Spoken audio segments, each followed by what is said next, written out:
Okay, thank you. Going to call the meeting of the Design Review Committee for April 2022 to order. We have, Anne-Marie, may I have a roll call?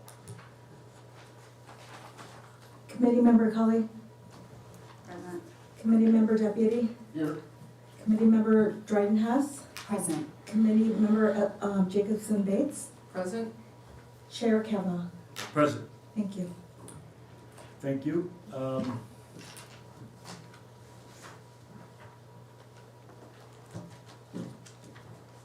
Brian, would you lead us in the Pledge of Allegiance, please? I would be honored. I Pledge allegiance to the flag of the United States of America and to the republic for which it stands, one nation, under God, indivisible, with liberty and justice for all.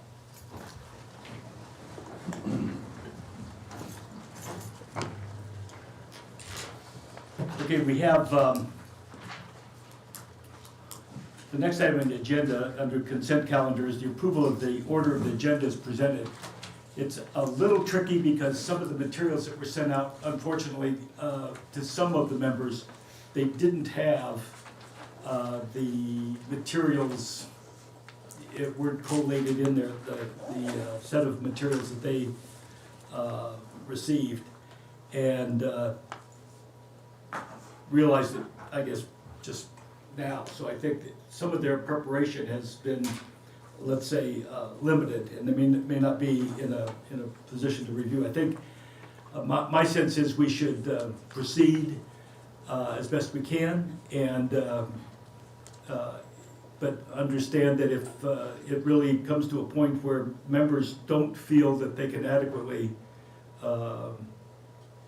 reach agreement, or I mean not reach agreement, but they could adequately exercise their judgment regarding the efficacy or the validity of an application, then we would consider a motion then to defer that item because of the unavailability of material, if that's okay.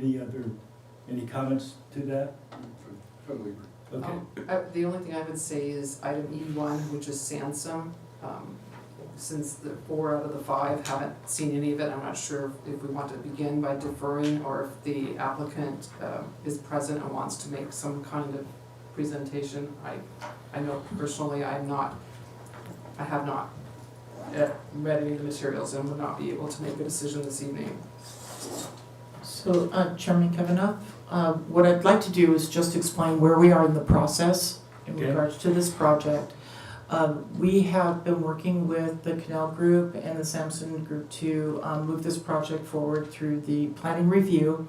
The materials that are being brought before you are in their preliminary stages of review. We still have some additional documentation that needs to be provided to us before we complete environmental review. And so our expectation was we would have this DRC review on a conceptual level early on in this process, go through the normal planning review and environmental review on the project, and that may take several months. Right. And then come back to a final action by your committee before it goes to the planning commission. Okay. That's how the ordinance has been written. Right. And so in this instance where you're not necessarily fully prepared to look even at a conceptual level on this project, I don't think it has a drastic effect on the timeline as we're currently defer it. working. To defer it for 1 month, if that's the That's way great. we Now, would I like know to that do the it. group has seen a very early, Correct. sort of an opportunity to provide design comment feedback a year ago, maybe, something like that. Is that right? Correct. And and the project has evolved based on those comments. Okay. But I think, I just wanted to preamble how the process is in the idea that we would defer this to another day. Okay, I appreciate that, and I think that we want to make sure this is it is an important project. We want to make sure that we give it the attention that we're expected to give it. And I think that may not be possible in that just was one of the last things on the agenda. I'm certainly, at this point in our agenda, talking about the agenda as presented.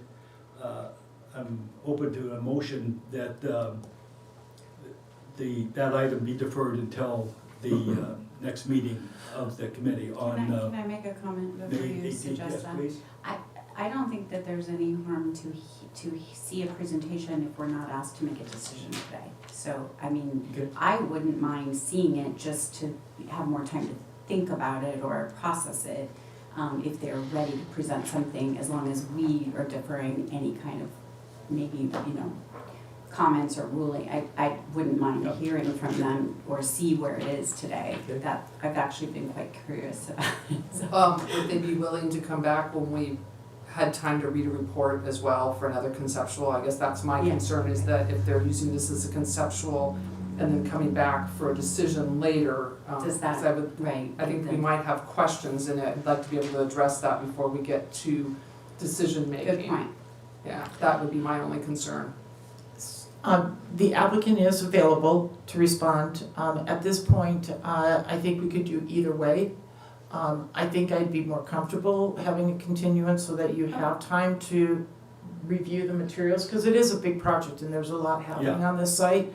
But it's definitely up to your discretion how you'd like to proceed.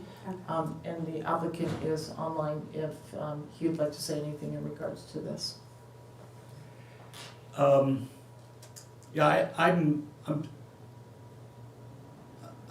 guess I'm inclined to defer, if we can. I think just because it is an important project for us. We've had an opportunity to review it. I know we want to make sure that we give it, appropriate consideration. We're talking about, a 1 month deferral, but you indicated that wouldn't be, damaging or whatever to the timeline of the processing. Basically, this review of the DRC is running concurrently with the rest of the review of the planning process as well as environmental review. So a 1 month delay for this discussion on the project will not affect the timeline, but it's something that we want to take advantage of early on Okay, in the process. okay. So then I would just ask that I have the appropriate materials when I leave here tonight, so that I could take that extra time myself to look at it. That'd be great. Yes. Agreed. So do we need to have a motion on the agenda separate from the consent calendar, or can I roll that all into one motion? Yeah, I think you can, I suggest you move the approval of the agenda as presented with that exception. Okay, so I move that we approve the consent agenda with the deferring item E1. I'll second that. Can I make a comment? Please. Thank you. My name is Brian Cornell. We're the architects for the project, and I've heard that discussion, so it makes sense to me. As long as this does not delay the project, which I agree with Lori, that the timing is such that we probably won't be at the planning commission before we're back to see you. My only problem is I would like to present the project to you because I believe your next meeting is the 19th, is that correct? Yes. And I will be in Peru celebrating my 40th anniversary. Very good. So, Lord, I don't know how that would affect the timing. Here's what I would like very much, and I think this is, as you all identified, this is a very important project. It's at a gateway in a way.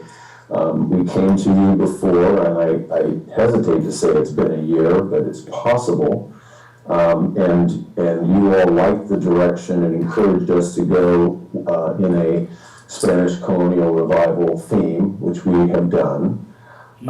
So in advance of us continuing this, I would hope that I could get a commitment from all of you to look closely at the materials that we submitted and visit the site and even, if possible, give some any advanced comments that you might have or concerns to Lori and her staff so that we can incorporate those as possible, if possible, into the project that would go to the Planning Commission for approval.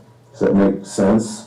It makes a lot of sense. I think that would be great, and we would ask the people to, once they have an opportunity to review the materials, to provide Lori those comments. She can share those with you, and then you'll be better prepared when the time comes to make that presentation. Obviously, it's an important project for the city of Solvang, and we want to make sure it's given appropriate due consideration by our group.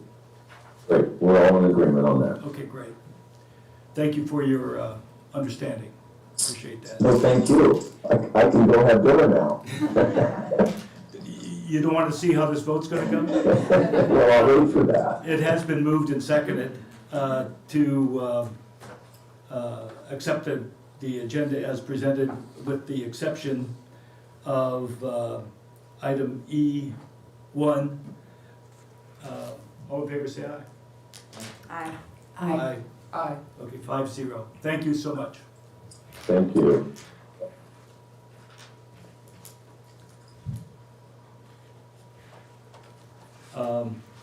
In the materials, we want to approve the minutes, I'm sorry, of the meeting on March 17th. I think that's part of the consent calendar, yeah. So we- I think you did, the way that the chair had stated the motion, the final vote, it was just to approve the agenda with a deferral E1, so. Yeah, I'm sorry, I did break that up because, yeah, so let's just look at, it's, we'll approve the minutes of the March 17th, 2022.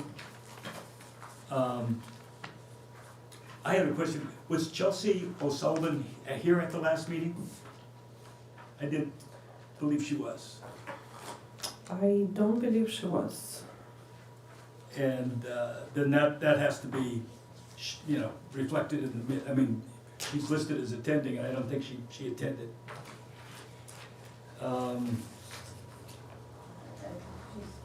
Did she speak on Zoom? If she did, I can't remember why, but I sort of have. I don't think so. Well, She might have. Okay, we can double check that and correct it if needed.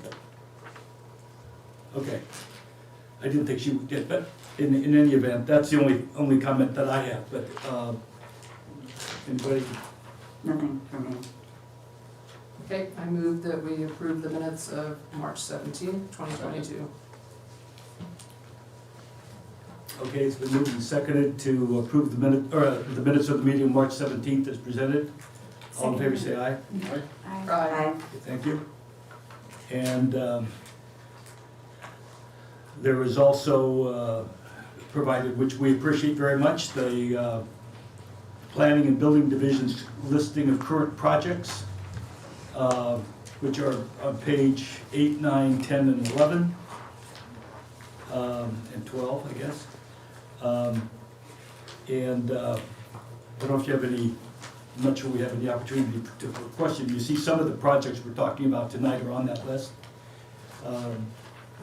But if you have any questions, we'll be happy to do that. But I think it's information, and we've requested that be maintained for us. We appreciate that. Anything to add on that? Okay. We will, then we don't have to really take a motion on that, I don't believe, but the committee will receive that schedule. At this time, the chair is open to receive any public communications. That is, provide opportunity for members of the public to speak, to address the committee on items that are not on the agenda. And each speaker may speak up to 30 minutes, or not 30 minutes, 3 minutes, and may speak only once. State law does not allow the committee to discuss or act on issues not on the agenda, except to briefly respond to ask staff to follow up on such items. Is there anyone here in the room who has anything to speak, public communications that are not on the agenda? Anyone in Zoom land? I see Susan and Nancy are on. Is there something there, Nancy, you'd like to address that is not on the agenda? Yes, please, thank you. Are you hearing me? Yes. Good. Nancy Emerson speaking for WeWatch. Well, Susan Bott, the Save Our Stars committee member who follows lighting for Solvang projects, and I visited 1788 Oak Street site this week, she at night. There had been some concern evidently about the question of whether the applicants' efforts to shield the light were sufficient, and we did want to address that question. Susan photographed the light fixture on the corner building that is highest above the street, and from the street it has some light bulbs showing below the shields installed by the applicant. It might be possible to find a shorter bulb which would fully recess the light source. Reducing wattage could help also. The other light fixture on this building has the same problem, but the fixtures on the other buildings are lower door height, and they are probably okay. This brings to mind the fact that there are a variety of shields available for different types of lighting fixtures. And we will be glad to bring some of this information to the planning office for staff use with applicants. I'm going to just hold this up and hope that you get a little idea of shields. That's not I'm not sure that worked very well. No, it didn't. But Again, so we'll see that this you relates get to the some hard house copy. on Oak and, We have now seen several instances where applicants bought fixtures before review by the DRC, and this happened as well with the former BAR. It makes it very difficult for both staff and for the DRC when that happens. And staff probably is already telling applicants not to buy fixtures before DRC review. But we would encourage them to be sure that on the very first contact with an applicant, they are warned not to buy fixtures before review. I think many people, it's the problem of ignorance in the past. We've seen some cases where people seem to work on the theory that it's a lot easier to be forgiven and go ahead and do what they want to do. And I don't like to see that encouraged. But I also recognize that we can prevent ignorance as an excuse for bringing in light fixtures that don't meet requirements. Thank you. thank you, Nancy. We appreciate your comments on the project that was before us earlier and the results of your review of that situation with staff. Like you, we also prefer that you ask permission rather than beg forgiveness. Any other comments that don't relate to any agenda item?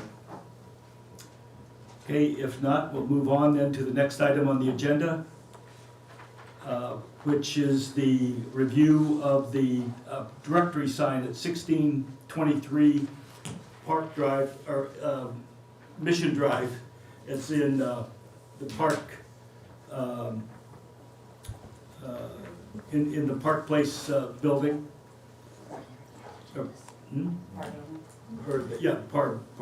Park building. And you want to Great. speak to that? Oh, Yeah. Sophia, yeah. I'm gonna do it again this time.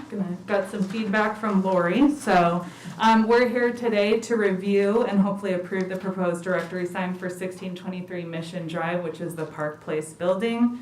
You considered their original design at your November 18th, 2021 meeting where it was approved. Since then, there have been events that have happened to where they're working with a new sign maker, and his professional recommendation was that they change how the sign looked to ensure safety and stability. So if you look in the materials, you'll see that what was considered in November were planks that went along the pergola post, and what Brian with 805 Signs has recommended is that all move into the planter and be supported by 2 4x6 posts. We reviewed everything. All of the size of everything is in alignment with the Solvang Municipal Code. They stayed with the same color as well, so I think it's like charcoal, black, and white. And really all that's changing is the placement of the sign, and so we recommend approval. Okay. Are there any questions or any comments from? And here's shuffling. So the old sign is on page 19 and the new proposed sign is on page 21. Yeah, Yep. thank you for clarifying. Yep. Yeah.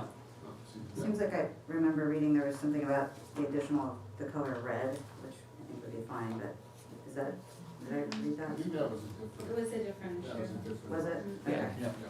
then never mind. Yeah, I think, again, I think you've done a great job putting forth the city standards, the code standards, and then how specifically this real, how they've complied or not complied with each of those elements. I think that's a useful presentation and analysis for us to have, and I thank you for that. And it points up an issue that, I'm really just raising it because it's some of these issues that we've been confronting and continue to confront, to keep these projects moving forward, but still want to maintain fidelity to the purpose of the design review committee, particularly operating in the village area, where you have the design standard is the signs will be designed to enhance the special character of the village and the buildings in which they are placed on one hand. On the other hand, the sign is to complement the building on which it is placed, utilizing a modern design and similar color palette. And I'm thinking those are mutually exclusive in some ways. And I think I just pointed out, and you see it later, where you're talking about language and style and so forth, that, well, we want to make sure that it's supposed to be old world, but we also want it to be consistent with the buildings around it, even if they're, like this building, anything but old world. So, I just point that out. Maybe that's something we'll keep in mind when we have our discussion at our next meeting about the design element of the plan going forward, where we don't want to get on I don't want to get on a slippery slope where we, sort of slide into beige. Nothing against beige, but just that's any other comment on it? Okay. Do we have applicants in the room that Oh, yeah. if they want to speak to Sorry. it? or- Any applicants in the room related to this project, you want to speak to it? You have the staff's recommendation for this to be adopted, and to give a good rundown of your efforts to comply with the requirements of the city code. Do I have a motion regarding this proposal? Yes, motion to approve the proposal as submitted for the sign at the park building. I'll second that. I just have a comment, Sure. and I will be voting yes, but just The comment being the sandwich boards that are all over the sidewalk and area there. I hope that those can go sooner rather than later. It's great that the applicants came back. We appreciate that you came with signs and came to our committee. That's great. But there's a lot of sidewalk clutter with sandwich boards that is not compliant. And we're looking forward to having you have a continued success in that area. But let's get rid of the sandwich boards. No request. Okay, we have a motion and a second? We did. Okay, we have a motion and a second. All in favor, say aye. Aye. Aye. Aye, 5-0. Thank you. Thank you. Next item is to review the proposed hanging sign, 2 projecting signs and wall sign at 320 Alisal. Yes, these are 4 signs that are being proposed by Art on Wheels. I think that's the name. Art Sorry. Spot. Art Spot, Art thank Spot. you. Art Spot on Wheels. I knew I was, yeah. So they are proposing a hanging sign that will, sorry, let me get Can the. I interrupt? I'm gonna recuse myself from this agenda item. Okay, Fix that up. very good. So on page 27, you'll see the front entrance hanging sign. They're planning on hanging that under it also looks like a pergola that will identify the entrance to their business. And then they're proposing 2 projecting signs, one on Alisal Mesa Road and then another on Alisal. Both, I went and I walked by the property the other day. They're the only projecting signs that'll be on that frontage. There's one existing one. One of these will replace it. We're replacing both, actually. We just took Yes. one down, so they Oh, you did? they were ours. It's all been previously approved. We've renamed, and we're replacing our previously approved signs with our new business signs. I know you, but I appreciate also your comment. Would you please Maria identify Bell. yourself? Yeah, so Maria for our Bell, record and so forth, Co-owner with that you are the applicant Yes. and co-owner, I guess, or Yes. of Yeah. the, Of our spot, yeah. So we were previously Gypsy Studios. We took down our other signs when we closed during COVID, Mhm. but we left the tall one because it was just too high. Like, it's not worth it right now to take down. So so the other 3 signs that you didn't see were already hanging there. They just were accessible without an extension ladder, so we removed them. Okay. But they are all the exact same as the previous ones, except a new name. Okay. Can I ask a quick question, since you're standing right there, and Yeah. you can point to it? I'm a little confused on this one. Is this actually supposed to be closer to the building? No, it Or is what's it hanging? slightly hanging, it's a pergola there, and, so it's actually on, like, or the gazebo, I don't know what you call it, but, yeah, it's hanging on it, there's, It's covered by hooks in foliage. there, exactly. And you can, and then the reason yeah. why we have the amount, like, we're in a corner, and the building, this unit has been subdivided, so we're technically the back door. So finding us is extremely hard, and the previous bar had recommended that we had the front sign, and it still was a bit tricky to be found. It looks like it's on these white supports. Yeah, right, that was just our, like, height, we were trying to give you, like, the height stuff, yeah.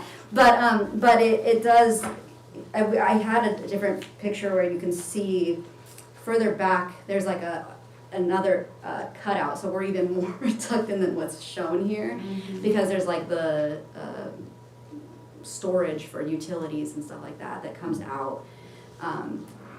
Okay. Yeah, because it does look like a lot of signs, but it's actually Understand. not, yeah. So this is really standing quite a bit off the wall of the building, but it's hanging from a beam of some kind, Yes. is that correct? Yes.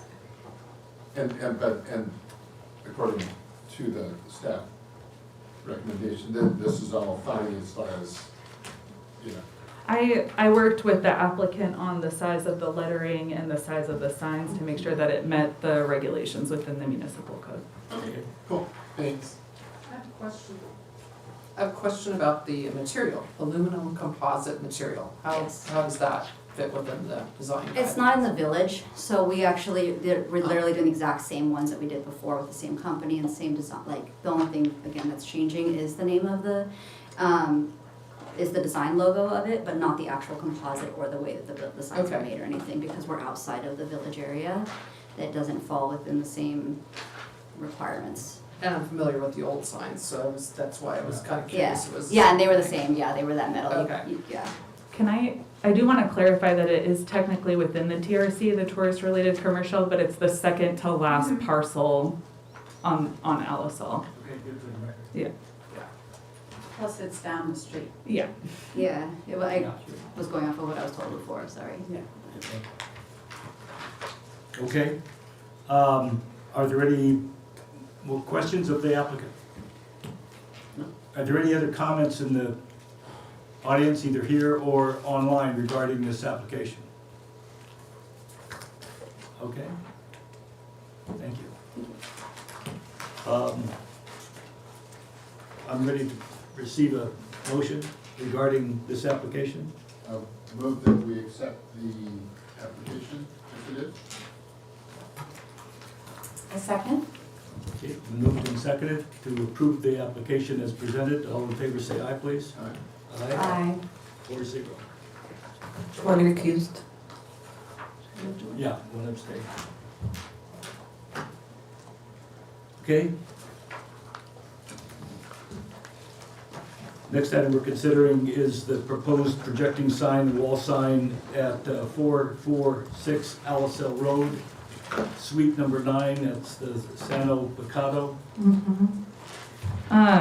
Yes, this is a recommendation to review and approve the proposed projecting sign and wall sign. The sign is 3-dimensional. The letters and the size of the signs all fall within the municipal code. And yeah, we recommend approval. Okay. Anyone here representing the applicant? Please.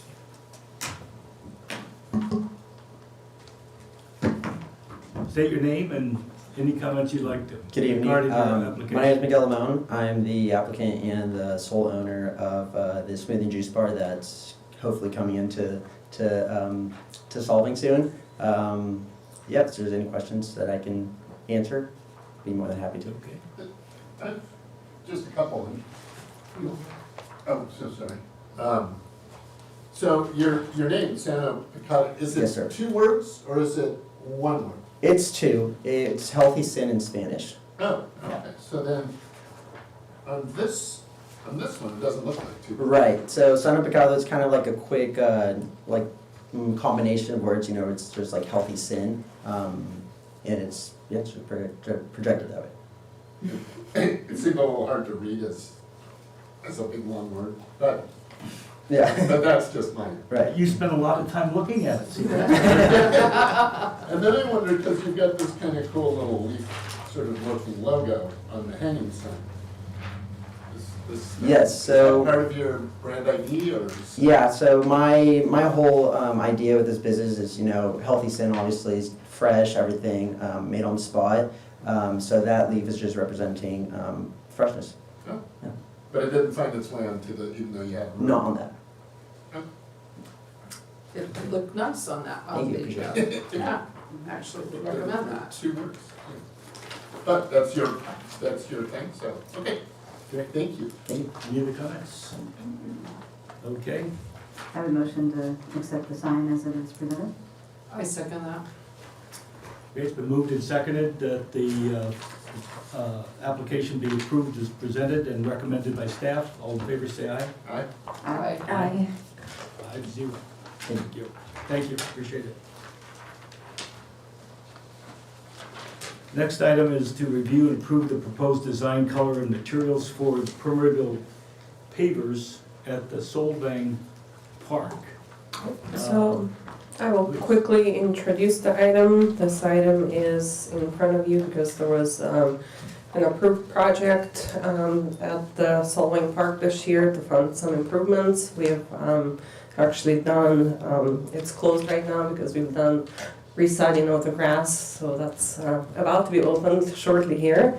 But at the same time, there's a couple of more projects that we're working on. One will be repainting the gazebo and give it a nice fresh look, as well as improving the area that's the project in front of you to make it more friendly for all of the events and gatherings that we have going on, and also replacing that really temporary little stage with the benches that was installed there because a couple of trees were actually removed. So with that, I would like to invite and introduce you to our Public Works Director, since your committee hasn't met him yet formally. Roger, if you would come up, and Roger has brought a bunch of bricks for you to look at in person. So go ahead, Roger. Thank you, Zena. So my name is Roger Rose. I'm the Public Works Director for the City of Solvang. It's nice to meet you all. I have a bit of show and tell here.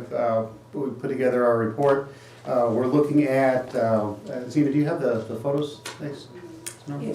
So there's a certain area of Solvang Park that is currently, that was grass and part of the stage area that was installed to protect against roots. There were some trip hazards. So these are some pictures that I took today. The park is closed, but we've covered it because we're getting ready to open it. We've covered it with DG, but it's just a very thin layer. It's really unmaintainable, but it will serve the purpose to not pose any trip hazards for the couple events that are upcoming. And our intention is to replace that entire area that is gravel and the stage, remove the stage and remove the roots and everything, and replace that with permeable pavers. So permeable pavers will provide a benefit of addressing a drainage issue that's there. We have the park kind of slopes in two different directions and comes right at that point. And also it'll create a larger hard surface area for when we have larger events, keeping tents and high traffic areas off of the grass so that you can have grass as more of a leisure type option for folks. So with that, council approved the installation, the budget to install the permeable pavers, and now we're here before the committee to get approval of different colors. We've reached out to a couple different suppliers. Airval Block is one of the suppliers.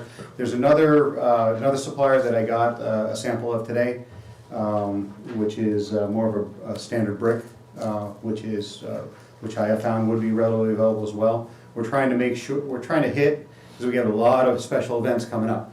So, as special events, COVID's over, and the special events are coming back in force. And we want to encourage that, and we want to try to get in and get this done in between special events. So we have a couple of them, Mother's Day weekend, May 7th, and then we got about a 6-week time frame until towards the end of June, where there's going to be a few events. So we're going to try to take advantage of that. That being said, if we go with kind of a more exotic material or something that requires a special order, we might not have it in time, and we might not be doing this till next year. So the options before you, we have multiple different colors of a standard Airval Block permeable paver, and then we also have this is a standard brick, which is also available by I want to say it's Pacific Clay is the provider. All of these blocks, this is a standard size, and they are in stock with the 3 different colors that are provided here. There are also multiple different options that are provided in the report, and I can also hand this around, or you can come up and take a look at them if you like. But there are multiple colors that we can have. If we do make a decision today, we can have this, we can place an order and have these manufactured to multiple different colors that are available. Yeah, the materials include the. Yep, yeah, so it was included in the report, but Okay. Printing it out isn't always, doesn't make it exact, Okay, so I just want to make sure that I don't misrepresent what the colors might look like. Okay. So I brought, this is the manufacturer's material that, should be representative of what the colors actually are. You want the committee to indicate its preference or suggestions or recommendations regarding color? Yeah, yes, color and size. We have 3 different options of size. So this is kind of the smaller size, and then these can be made to order with the larger size. If that's preferred, it's a little further away from what the standard brick is, but I figured I'd provide it as an option. But again, these are, the design of the brick allows for it to have a gap in between, which is the permeable part of Okay, the. any members of the committee want to go Yeah. look? I have a question before we look at the material. So there was an image of the area and it abuts some pavement. So is the pavement staying? For now, yes, the pavement is staying. We are not, we're gonna cut the pavers to shape to fit in. Around that circular Yeah. edge? Okay. And then what colors are the gazebo gonna be painted? The gazebo, the wrought iron in the, of the gazebo is a black. Okay. The fascia around the roof, around the ceiling is a kind of a darker gray. Okay. It was described as a warm gray.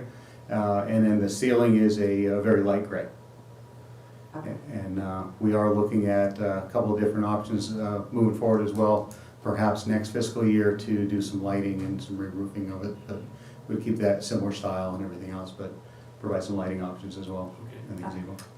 Anybody want to look at them or? Yeah, I'm I gonna. have another question. I know it's mainly for pedestrian use. Is it going to have any kind of vehicles or anything driving in to unload on it, or is it strictly for foot traffic?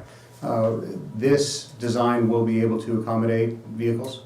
And are there any limitations on or preferences for materials that are on, out for display based upon that, or are they all suitable for that? The smaller brick might be a little more susceptible if you have some very large and heavy vehicles on there. Yeah. But the other brick pavers are pretty thick in nature, and they're able to handle, they're basically traffic rated. If you go to I think it's New Horizons, the grocery store, Mhm. you can see their parking lot is all basically these permeable pavers, and it's driven on all day, every day. Yeah, I just wanted to know if they were all rated for, I guess is what I should have asked, if Yeah. it was gonna be Yeah, traffic. so again, the smaller brick might have some minor issues, but the amount of traffic that we would have on it, I'm not very concerned about it. It's, just bear in mind, we're going down probably 18 to 20 inches with some gravel base. So it's gonna have a very solid foundation. Yeah, I have take a look. a question. I don't know if you'll know the answer or not, but on First Street, right there by the park, the sidewalks are pavers just like this, or I think they're brick. Different. Are they kind of comparable, would you say, to the brick that you brought in? Is that, it seems like, It's from my memory. It's exactly like this, flip it upside down, and it could be installed like that as well. Got it. They're What's the not difference? beveled, they're flat edge. Yeah, this is the flat They're edge. flat edge. I This see. this has a That was one of cambered my edge. concerns, is that, Interesting. that everything in town is flat edge, there's no bevel, so. And does that make a difference with permeability if up or down? I mean, in my head, I don't know why, when I see a bevel, I think, oh, there's some space in between, but I'm assuming they get placed the same way. In this case, it wouldn't make much of a difference. If we were actually designing it for capacity and saying it has to meet this drainage capacity, it might. In this case, not really. Not kind of an issue. Okay. Okay. Because it usually goes down Yeah. the water drains. Sure. Okay.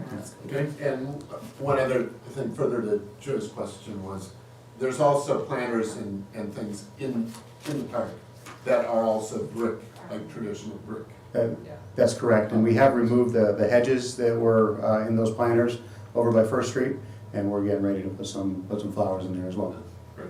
So that's another part of the Okay. upgrade. So we get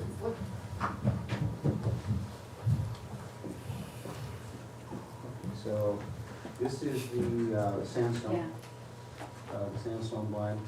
This is the Morabit gray, and this is the caramel brown is what I believe. They look very similar. I just want, so you're saying we can't even install it this way, instead of the bevel? That could be done. It's not recommended by the manufacturer to install them that way, but that certainly could be done. It would be better then to use one of these other shapes, potentially, like this pillow top shape that has a flat edge. Have you looked at that? I like the brick because there's so much existing brick. I like the brick too, but I'm wondering if you feel that the brick is substandard relative to this, in terms of wearability and chipping, and so bricks do have a tendency to chip, right, at the It edges. seems like if you were driving it every day or driving the, delivery truck on there, that might be an issue, but it sounds like it's gonna be rare that there's gonna be traffic there. Am I understanding that right? For special events. Yeah. I think they're gonna do their AV trucks and all the speakers and everything, and they're gonna be on it all the Full on, time. yeah. Is the city happy with the way the sidewalks are now? I mean, it's funny, I didn't look at the sidewalks looking for chips, but do the sidewalks tend to chip, the ones that have that same? From what I've seen, they've weathered a little bit, and then if you do get some large vehicles, or if you get you get a forklift and just slamming down on it, it's they're gonna chip the brick a little bit.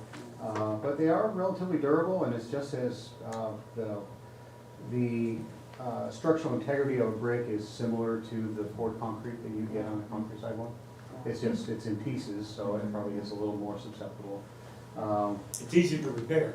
Yeah. It is easy to repair, because you just pull a brick out and put it back. In fact, you mentioned the First Street frontage of the park. There's a large tree that is uplifted, bit of concrete, partly because the concrete with the pavers were placed on a concrete slab. So we are looking to do some repairs on that too, likely with this brick. And we're gonna try to go with a permeable as well. And this is at the park too, that you're using this to repair the the, uplifted sidewalk? For the sidewalk, yeah, Yeah. the sidewalk front of the park, yeah. That's correct. All right. But, Does staff have any recommendation?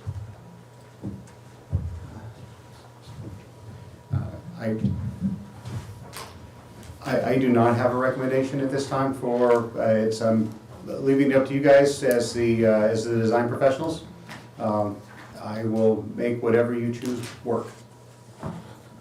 Comment, I like the brick, I mean, I like all the other options, but they remind me of more, I don't know, Tuscany, or a little more, in a weird way modern, even though they're sort of cobblestone-y, but my thinking is, it's nice to have the continuity from the sidewalks on First Street and the rest of town, and possibly, as you said, easier to fix in the future, easier to match.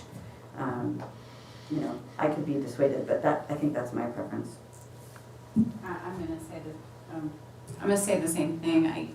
I'd rather stick with something that's tried and true, and it's already there, and we're not introducing a new material. So I'd also agree to stick with brick. And when you tear out that other hardscape, you can just continue with the brick. So that's where I would go. I agree. Yeah, well, I move that, or is it premature? Do we have comments first? I can't remember. Are there any comments, either online or in the room regarding this? Seeing none? These Oh, are go all ahead. going from the Peter Fest, by the way, I just wanted to. Thank you. Okay, I move that we recommend the bricks as displayed this evening. I second. Is that sufficient direction? Yes, it is, thank you. Okay. And it's been moved and seconded to recommend, I don't know, are we recommending or deciding? The color of the red brick. Okay. Okay, all in favor say aye. Aye. Aye. Aye. 5-0. Thank you so much and welcome aboard. We're glad to have you with us. Thank you very much. Next item on the agenda in order is the 1704 Mission Drive, review of proposed design, colors, materials, etc. Good evening, my name is Laura Tamura with the Planning Department and our Planning Division. Before you tonight is for your review and comment on a conceptual review of a small hotel that would be located at 1704 Mission Drive. It's the corner piece right up against Mission and Alisal Road. This Oh, I see. site has a long history It has been previously approved for various other projects and have since those permits have expired. And so now we have a proposal by Mr. St. George to develop 7 units on the site. And we are here today to discuss the idea that is being brought forward. And also, 9 units on the site. And they're quaint little cottage hotel rooms. Each one is separate in a garden setting. And what has been presented to you in this package is sort of the color palette that they're looking for. They're very subtle and but different shades. And we are looking forward to your comments. Again, application has not been formally submitted. This is an opportunity to give some guidance. We do have one challenge with this project, and that is parking. They are not proposing parking on site. So we're working with the applicant on establishing a off-site mitigation parking plan, and that will be part of the package when it comes forward. The site is very small, constrained. There are 2 curb cuts, one on Alisal, one on Mission, but to have the setting that this is in and provide a parking lot also limits the opportunities for design of the site. So this is our first prelude to the ideas that Mr. St. George would like to bring to that corner. So I'm available for any questions, and Mr. St. George is here tonight also. Okay. So this is basically the same place where the Samsung clinic was a year ago. Sort of very preliminary. Yeah, I was. Oh, Yeah, not the Samsung in the process. Initial sort of asking for feedback on the initial conceptual design. Correct. Okay. And does everybody have a chance to look through these materials? Okay. Okay. Except for the new, this, just. Except for the colors. To clarify, Oh yeah, please. the color palettes are on one of the pages of the plans. I wanted to give y'all I see it. enlarged version. I see, yeah, they're kind of small there, okay. Mr. St. George, welcome, and we'd love to hear about this proposed development. Commissioners, thank you for letting me take this time to present this project. I'm a newcomer. I think you've all probably heard of me at this point for a number of reasons. But one of the things that I find very important for Solvang is that it retains the feeling that it has right now. My wife and I and my family moved up here about 7 months ago and actually just completely fell in love with the place. And so this project, it's a little odd. It's not really normally what I do. It's more of a tribute to Fernand Sorensen and Earl Peterson for what their vision was originally for Solvang. The idea of this project is to create like this little 2/3 very small village to where it looked like perhaps this may have been the very inception of Solvang in its first years. The project, if you look at it, it's a little odd. This is probably the only city that I could think of in California, if not even the United States, where something like this would fit in very well. From the front, the doors will be about 5.5 feet high. And if you look at the way I've got the plan set up, you will be entering from the rear of the hotel rooms. So nobody will really see the 6'8" doors that would be required by the building department and the fire department. For all intents and purposes, the project will look like it was built very, very long time ago. They now have fireproof thatch roofs. It's one of the materials we've found. They have some older looking shakes that are actually fireproof that we can actually use. And if you look at some of the inspirations, and what really inspired me was I was on a bike ride with my daughter, and on this picture, if you have this, if you can see this, to the very left in the middle is actually Fernand Sorensen's little garden house. It's this one, right? Sorry, there. Yeah. Right there.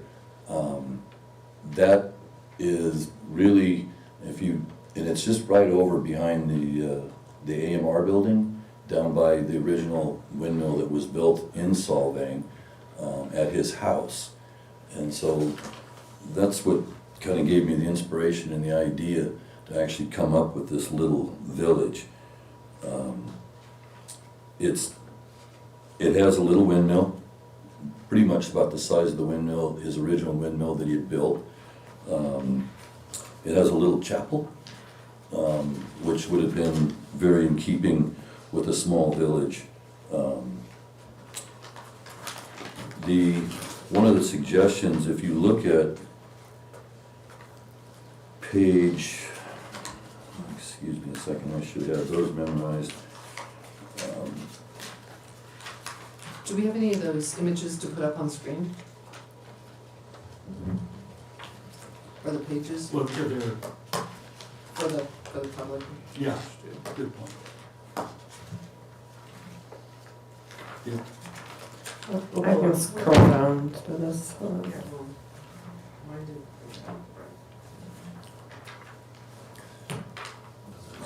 Okay, great. Yeah. All right, well, I'll just start with as they come up. Once again, it's to the left in the middle photograph. The other ones are just inspirations that we've seen. Some of the inspirations for the landscaping. It's pretty drop-proof landscaping as much as could be for what a European city would be. It's a little wetter over there than it is here. The top left hand is pretty much about the same size as the chapel would end up being. And I've actually talked to the Catholic Church because they are the owners of this property, and I wanted to make sure that they were okay with actually putting a small chapel on the property, and they actually were very excited about having it. So if we could go to the next page. Okay, that's nothingness, that's the survey. The next page, please.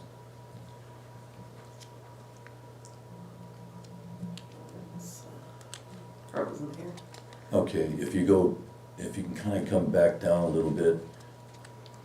This way? Yeah.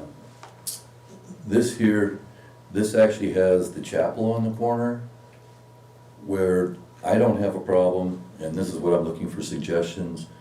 We could put the windmill on the corner, or put the chapel on the corner.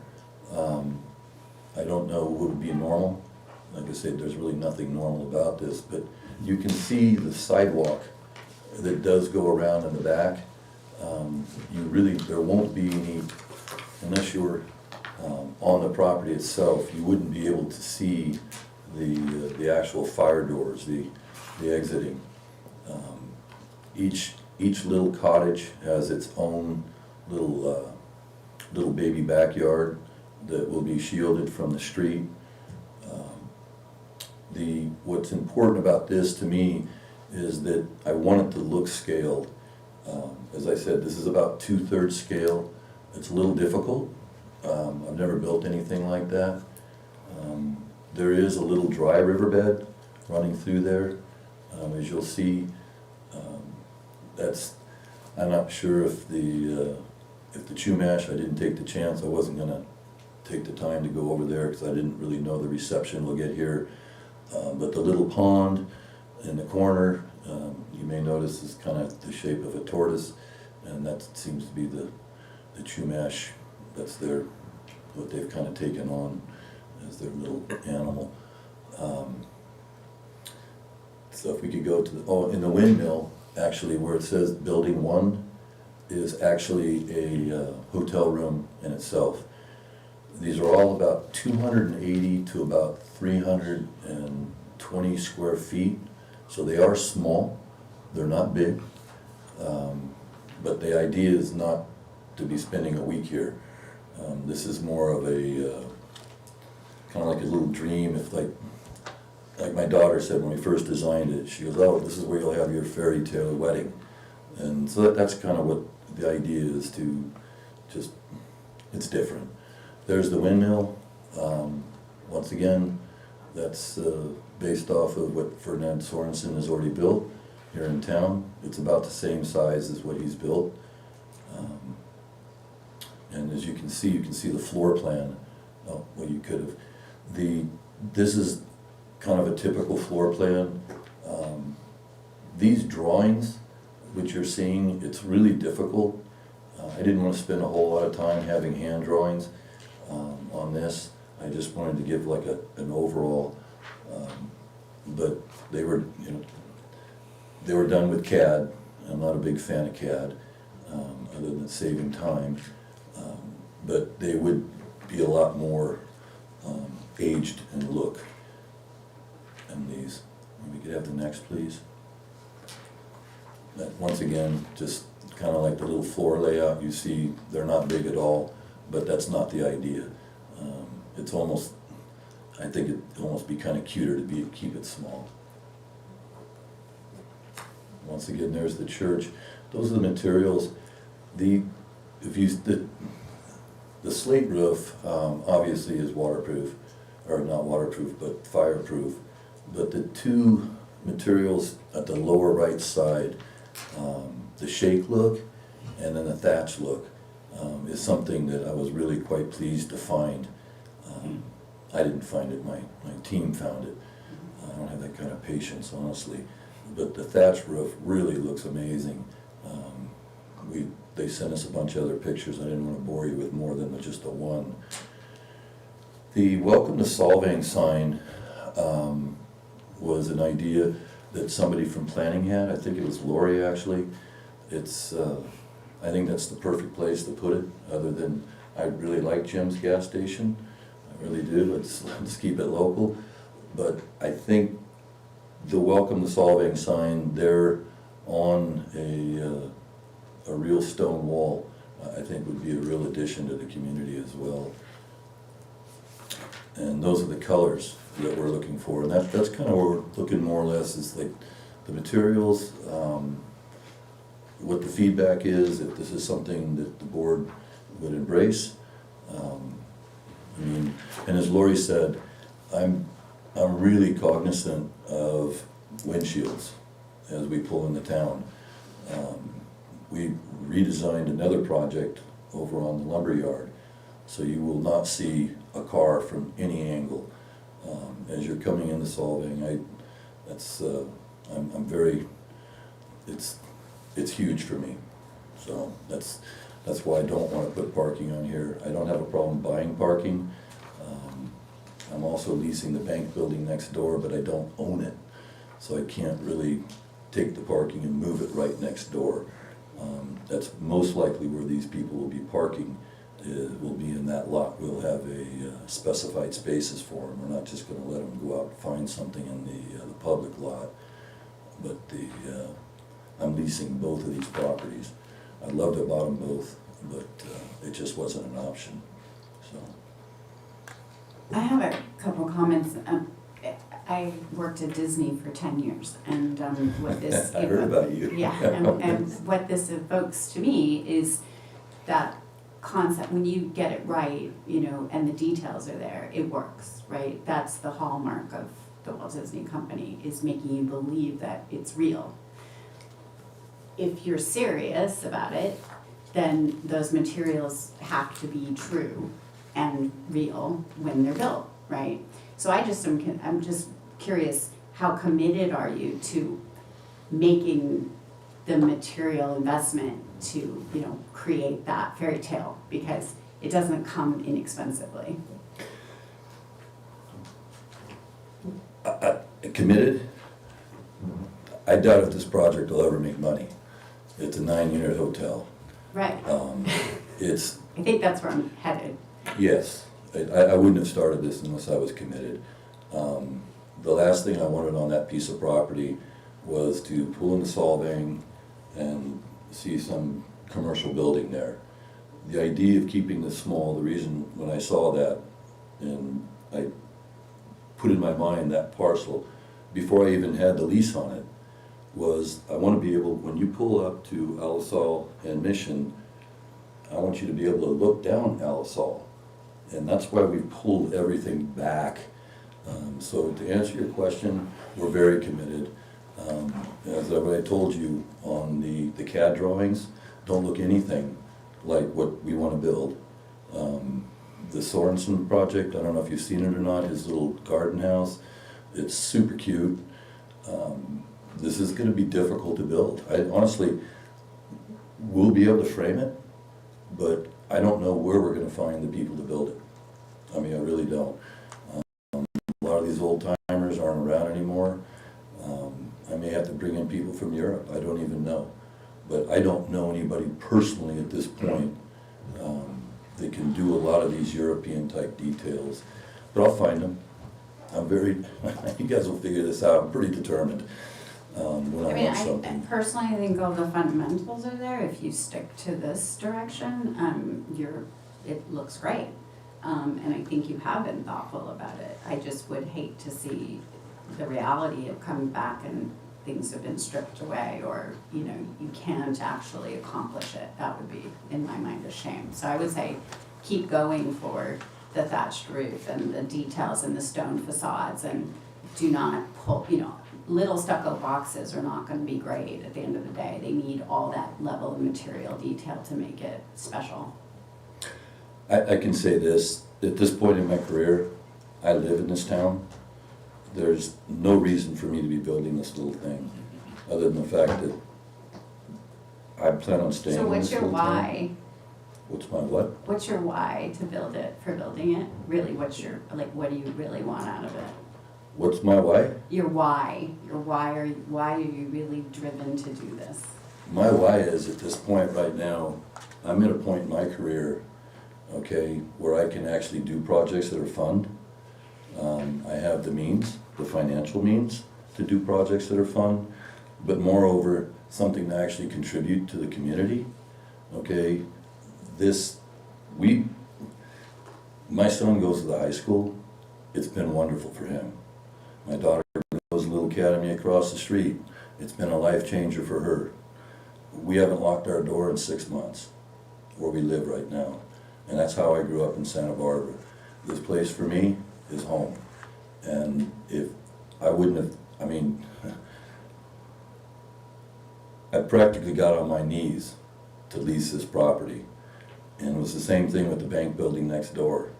I mean, I can't even tell you how hard it was to lease that building. These are very, very important properties in Solvang right now, and I want to see that they're done correctly. And I want somebody to happen. I grew up in Santa Barbara. You go to my little town, it's not my little town anymore. They ruined it. And I don't want that happening here. I really don't. And that's why I'm asking. I'm the new guy. You guys tell me if this is what you want to see, it's great. If not, I mean, I can't really put any more time into it than I have. And if it's a not, I don't know what else I'll do with it. I mean, maybe you'll have some suggestions, but this is what my idea would be. Like I say, this would be the inception of what would be like, oh, maybe that's where Solvang started. But you're right, and if you worked for Disney, you're the person I want to talk to, because you have names, and I don't. No, unfortunately, they have a lot of those people in-house, but yeah. But anyway, that was, I'm satisfied with your response. Thank you so much for that. Yeah, good questions. A couple things. One, as far as the welcome to Solvang sign, that I think that's gonna take some more conversation, because there is a project going on now where there's consultants that are kind of proposing new things and a new sort of branding look and stuff. So I've already ordered the neon. I can't to approve that. You didn't hear Nancy's comments about the lights, did you? Of course I did. Anyway, so that's just sort of for you to know that is going on Schustaffel. I've heard of it, yes. It's okay. So then my only other question is, as I'm looking through this, Zena, you had that one exhibit, yeah, that one. So as I look through the proposed, and they're super cute, I mean, they're awesome, great. But when I see these color palettes and these ones here, what I see in the comps or the sketches is white and black or white and gray. What are these palettes for? Is that interiors or what is that? No, those are exteriors, and quite frankly, and I know the commissions, well, I don't know about this commission, but I know the one in Santa Barbara doesn't want to tell you what to do, but we had to put something up there. I would be looking for direction from you that volunteered for. I'm open to anything. I mean, we just put the colors up there. Okay, so these are possibilities, in other words, not. Anything's a possibility. I mean, I'm more here for, like I said, the concept at this point. And if it really starts going in that direction, I'll be happy to get into the weeds on the colors. I'm completely open. Okay. Completely. Yeah. We, as a committee, we do kind of get into those weeds with colors, so. Perfect. As long as you're okay with that. 100%. That will happen, obviously, we can't tonight because it's not. But I was just wondering, so you are open to feedback from us? He's asking for it. Yeah, please. I just have a couple questions. First of all, I love the concept. I think it's, as Jen said, if it comes to fruition, that's exciting, I think, for Solvang. And I like the 2/3 size, that feels kind of Danishy and cute. I'm just curious, on the windmill and the chapel, so it looks like the chapel is facing, the back side of the chapel is facing the corner, is that right? I mean, I know you said that on all of these, they'd have sort of a faux door that would look small, it wouldn't be the actual entrance, but what about the chapel? What does that look like from the back, I guess, is what I'm curious about. Well, the chapel actually, interesting enough, I'm building a chapel at my house right now. And I've just ordered some 18th century glass from a church. Very cool. And so that's kind of what I'm seeing. But frankly, the more I got into this project, the more I think the chapel and the windmill should be inversed. Looked around, yeah. In different spots. Yeah, and that way the front of the chapel, but the back of the chapel, just to answer your question, that was the question. Once again, we don't have a lot of detail here, but this type of glass is available. I just ordered it, I haven't received it yet. It's hopefully on its way in some container, but it is possible, and that would be what I would end up buying. So some kind of a stained glass feature on the back side, basically. Old stained glass, not new. Right. I mean, very, very old, Yeah. very like the real leaded stained glass. And then the windmill, whether you scooch it around or not, it looks like the actual windmill itself, the blades of the windmill would face the street either way. Is that Yes. how you've got it situated? Yeah. Yeah, because I imagine, even though in many ways that's kind of backside of the property, but it faces Alisal. So in my mind, I would want to see some nice architectural features facing Alisal. And then the only other question is, and I know this isn't really fully encompassing landscaping, but I'm assuming, are these little tiny kind of star-like things, are those meant to be trees or bushes or? I think they're trees. What page are you on? Sorry, I'm on the one that shows the building layout, the A 1.2? plan view, yeah. Yeah, if you look at on the color. Oh, I don't have that. I wasn't sure if they were lights. Sorry, thank you. Oh, yeah. Oh, look at that. It's trees. Okay. My apologies. Yeah.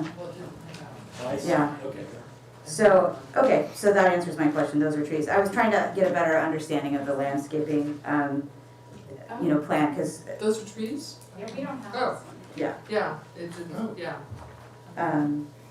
here, we can pass that down. That's Yeah. another.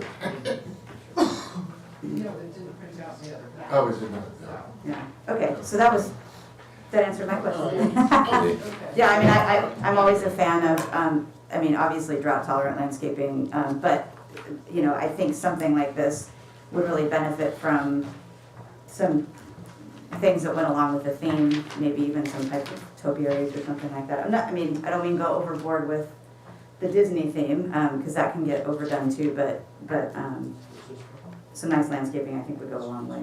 Oh, yeah, landscaping, I think for me is huge. Yeah. That's why the idea is, well, there's a reason it's called Solvang. This is not typical weather for a European city here, but I do have restraints on the amount of water I can use. But I would like to put in more of a, like as you saw in some of the pictures, I can only do so much with drought tolerant and really kind of keep with the right theme. It can be done. Yeah, I do have some questions. First of all, I really like the fact that it's low scale and you've got the view corridor. That's really lovely to see. And we were all surprised that you got lease on the land. You know, it's been sitting vacant for a long time. I have to say something. Honestly, this is so much different. It's like very small town here. And it's been so different for me to normally, it's like whoever's the highest bidder is gonna get the project. That's not the way it works here. Especially not without property.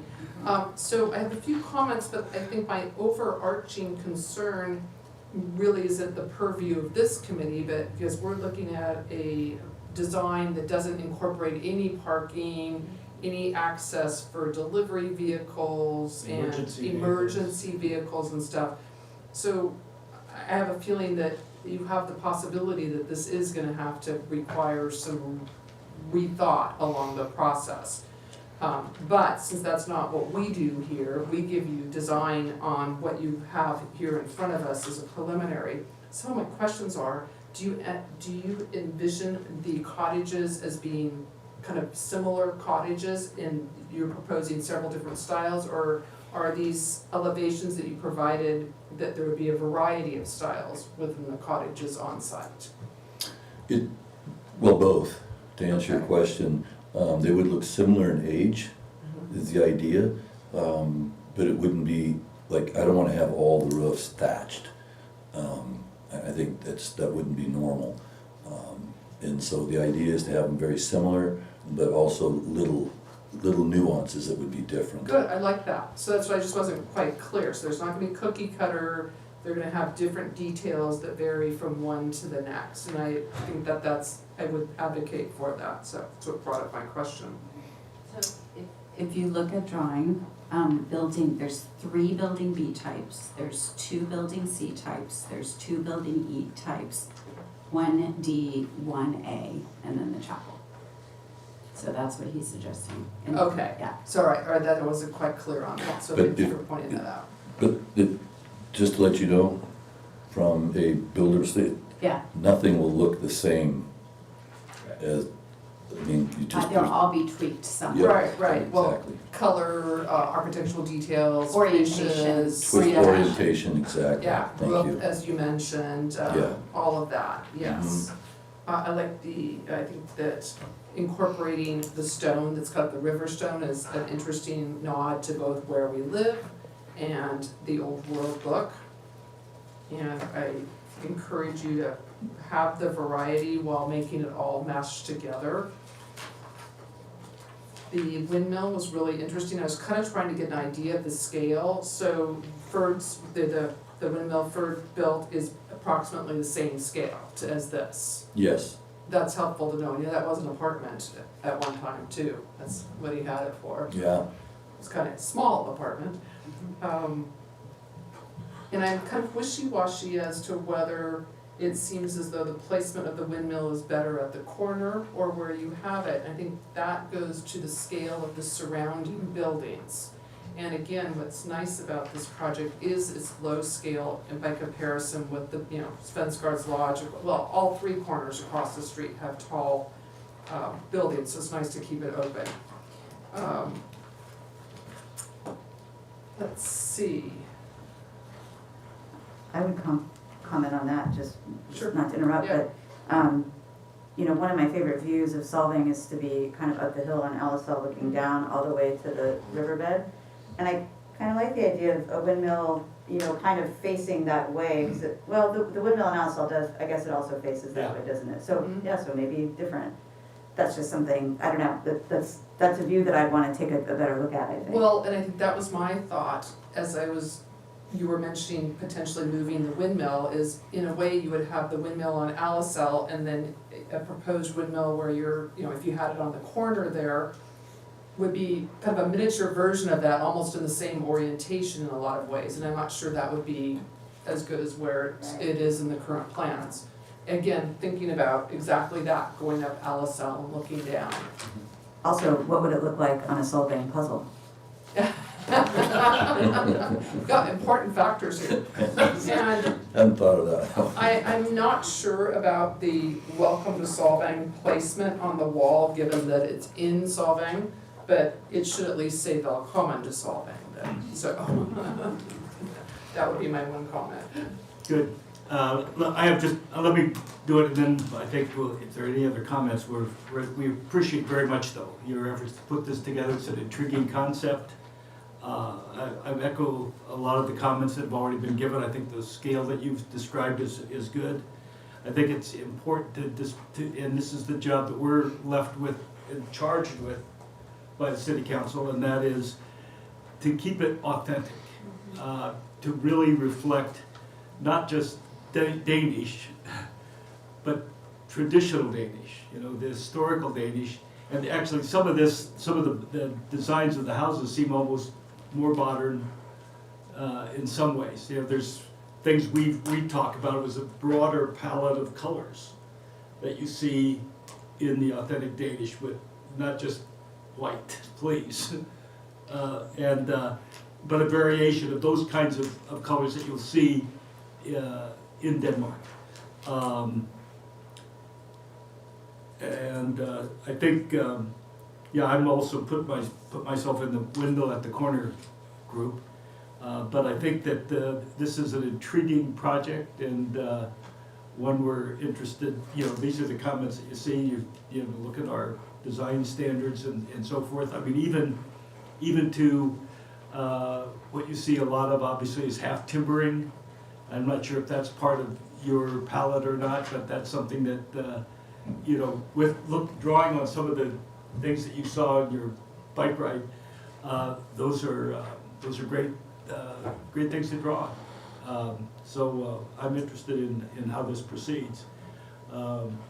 We did get somebody had a comment that looked at this, and this was from Nancy Emerson, who suggested those spaces by the bank would be perfect, but then you responded to it. So there's obviously still some issues that are complicated, and emergency ingress, egress, and a whole bunch of other things. But I know that's nothing to stop you, but it's something that you know about and we know about. And we'll just have to work on. But I think it's an intriguing project.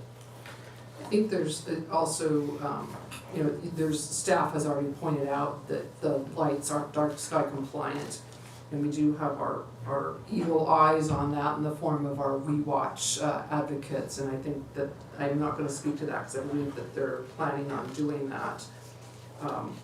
And it will be interesting to see the number of buildings and how that all works as the site comes to be finalized.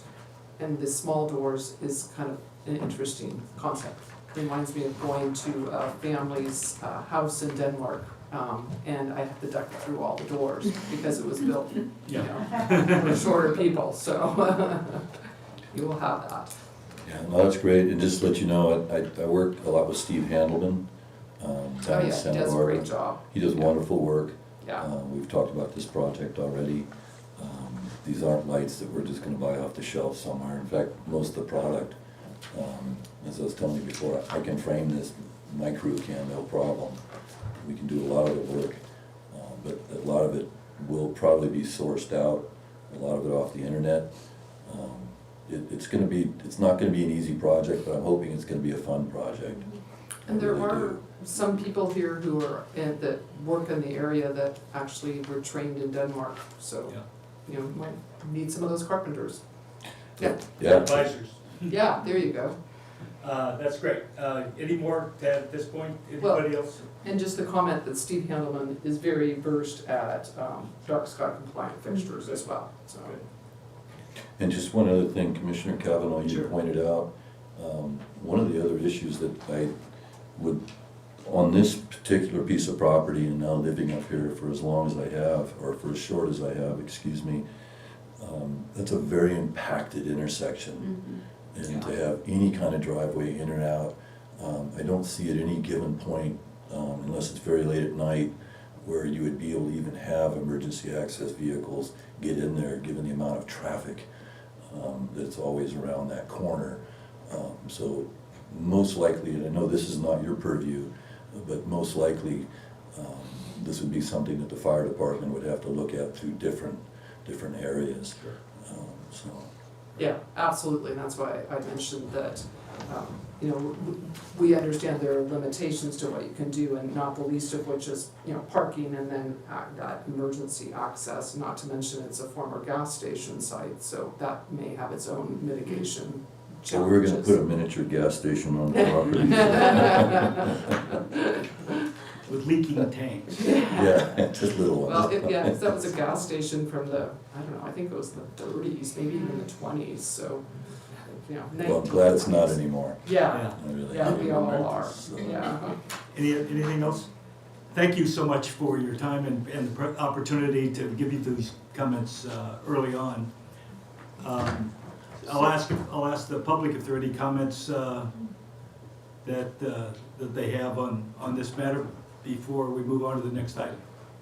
Are there anyone? Yes, Nancy. looks like Susan, are you, It's Nancy. or Nancy? Nancy Emerson from WeWatch. I like the chair's use of intriguing for this particular proposal because it's better than the interesting I used. It's something I had never even thought about for that site, so kudos to Mr. St. George for dreaming this up. It's just not quite clear without elevations exactly what the impact will be, and I would be looking forward to seeing the elevations eventually. I took the liberty of trespassing on the Union Bank building site and was surprised to find how much space is out behind the building, not being used for parking spaces now. I would hope you'd seriously look at that because I'm not sure it's wise for the city to be leasing spaces in these valuable parking lots. I was just curious to know if the city has completed its study of how many parking spaces in city lots have been affected by in lieu fees over the years. The lighting fixtures were certainly appropriate for the type buildings you're proposing, and they aren't fully shielded. But I did call Sternberg Lighting to learn if it could provide you with fully shielded light fixtures, heritage ones like the ones you're considering. And I've not heard back yet, but the person I talked with was very pro having dark sky compliant fixtures. So hopefully they might turn up something for you. The landscape is beautiful in the photographs. we're not able to use the Northern European plants here because we just don't have enough water. But there are many beautiful drought-tolerant and frost-resistant plants available for use in the valley, and I hope that your landscape person will be knowledgeable about the needs for plants in the valley, which are different than in Santa Barbara where you've worked before.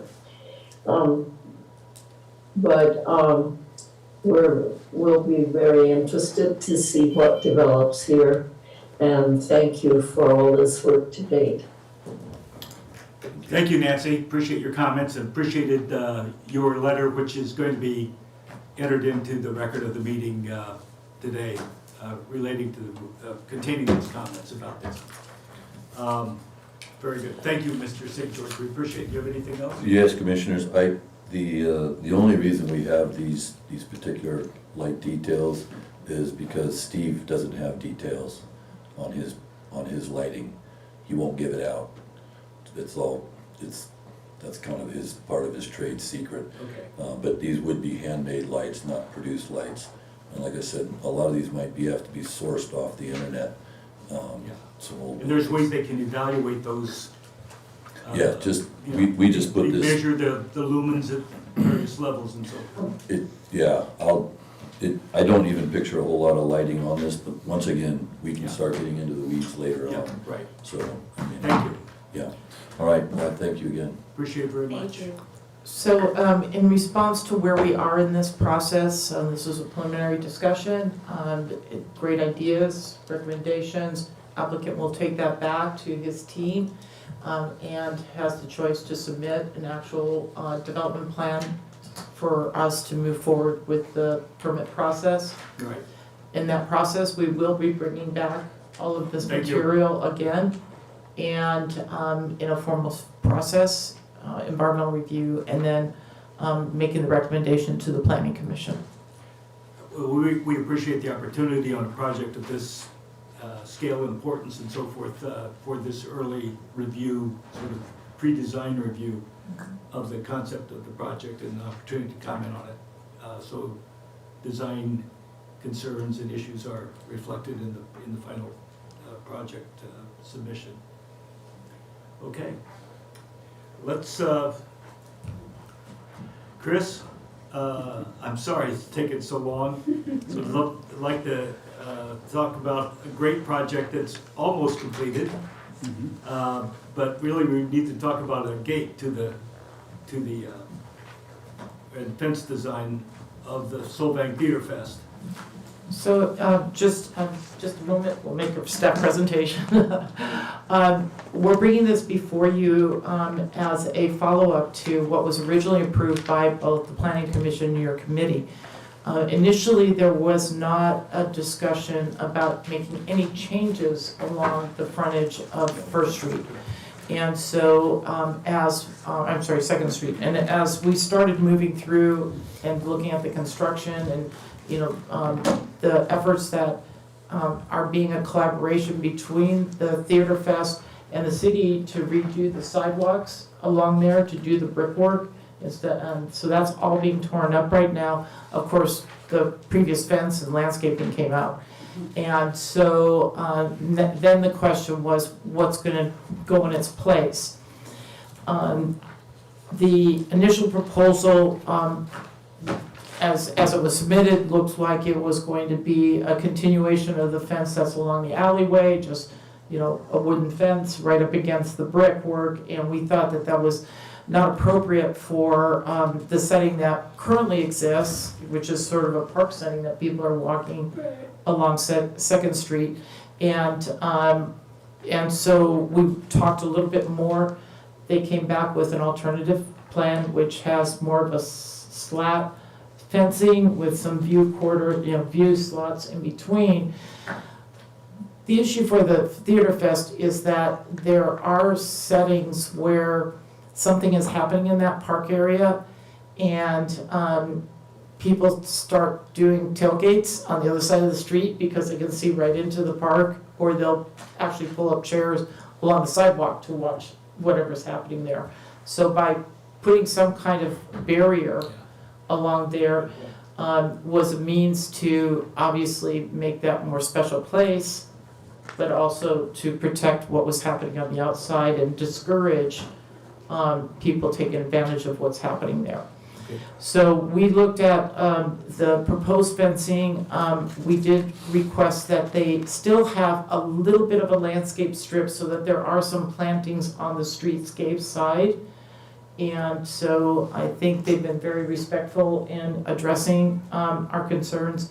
And we're here today to present this proposed plan to the DRC.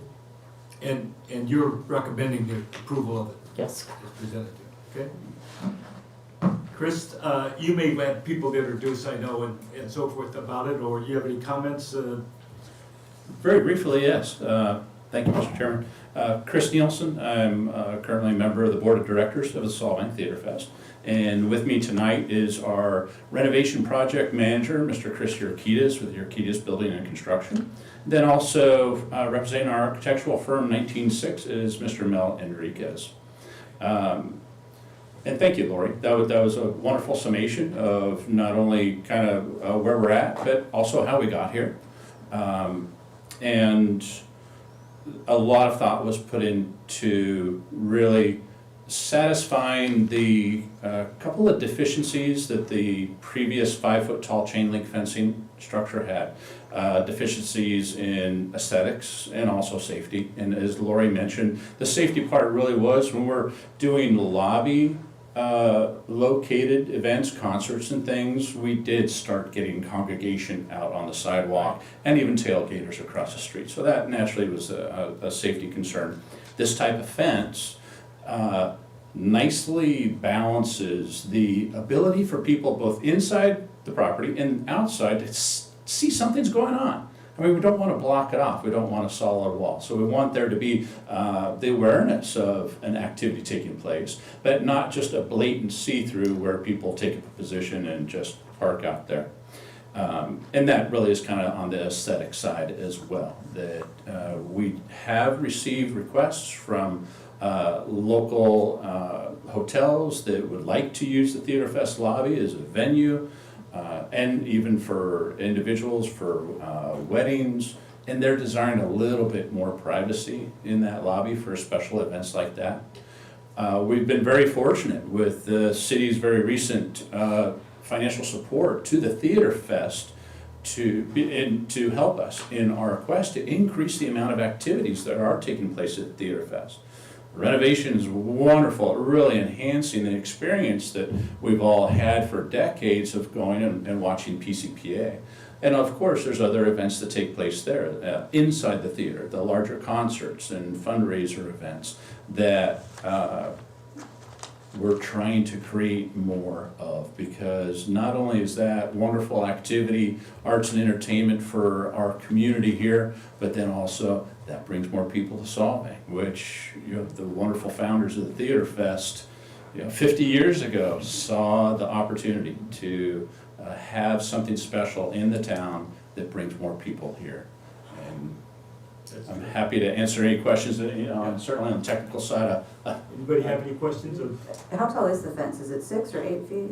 It is 6, a total height of 6 feet. The fence itself is 5, and then there's, as you can see, there's a 12-inch tall mow curb, concrete mow curb that is at the base. Oh, I see, yeah, right. Right, now I understand. For some reason I thought that was sidewalk behind the plant.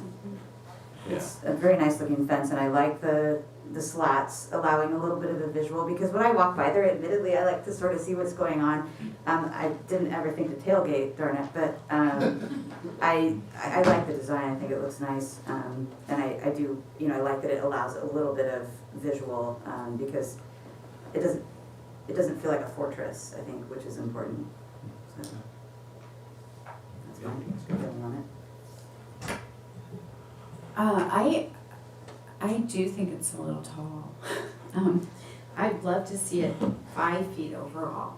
I feel like at 6 feet it feels imposing and it feels like a barrier. And I think if you have seated height privacy, you will prevent the tailgating. at 5 feet, unless you think that people are gonna climb the wall, at 5 feet, which you might say that next. Well, there is that, It used to that be situation, but the gate, or I'm sorry, the fence in the past has been 5 foot. So encroachment over the gate has not been an issue. But the thing is that most people, 5 feet is right here, and we've had a lot of people that can just come up and just park themselves right on the fence and put their chin on top and watch what's going on. So it was trying to find that delicate balance of sharing what's going on inside, but yet at the same time, if somebody really wants to participate on what's going on inside, they need to come around and come in through the gate. Yeah. No, I hear you and I agree. I just love looking in too. I'm getting over, the shock of I'm not gonna get to look in anymore. Well, So, I think too that for my experience has been that the fence isn't what makes much of a difference, but rather it's the music in the presentation. So people, and whether the event is held in the garden, courtyard, lobby, whatever it's called, or inside the theater fest, that is something where people come and sit outside, and sometimes you can sit a block away outside and hear what's going on, although that's going to change with the new theater, I think, a little bit too. Part of what makes the Theater Fest complex so visually attractive in the community is both the architecture, and of course the beauty of the new place is going to be enhanced, but also the fact that there is this beautiful kind of park-like setting that's associated with it.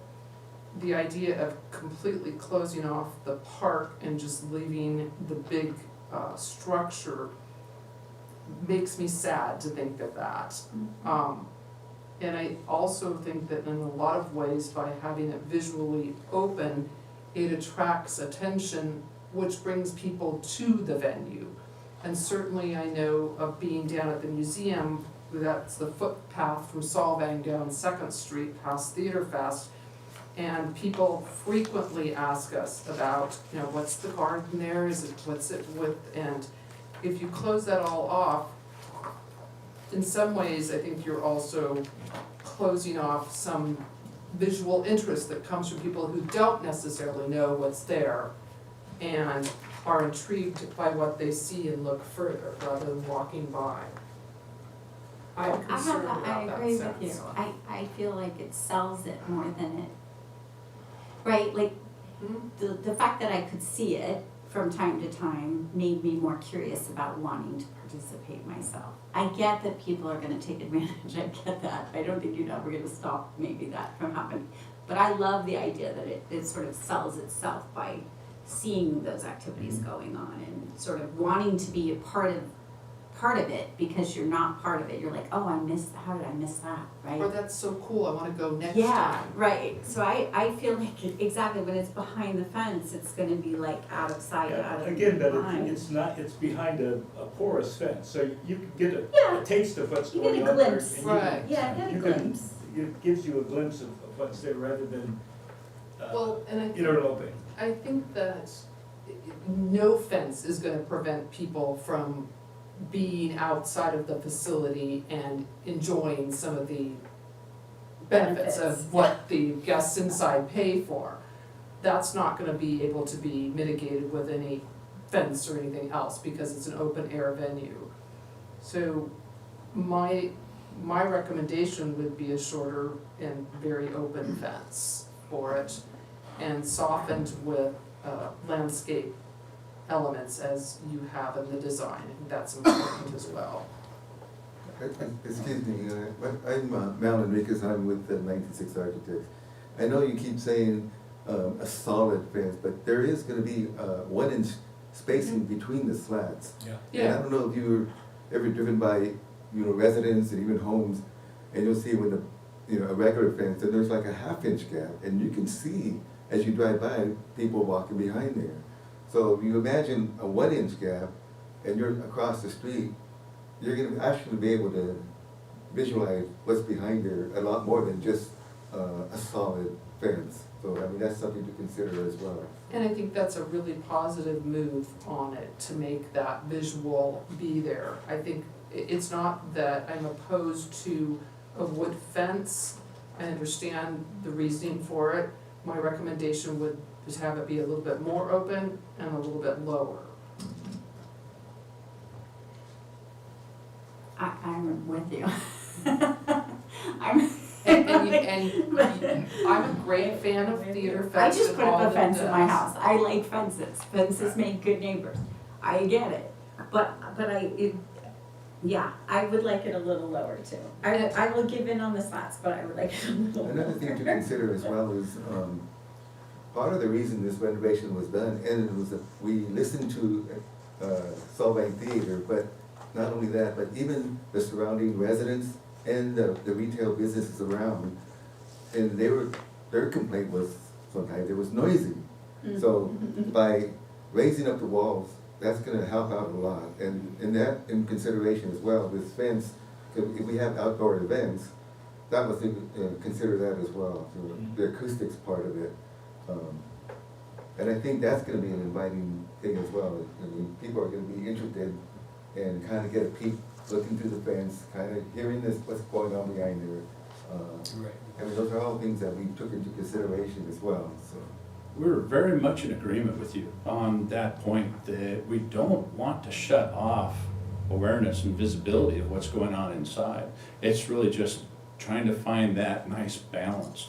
And the spacing and the random width of the slats really does provide a lot of see-through.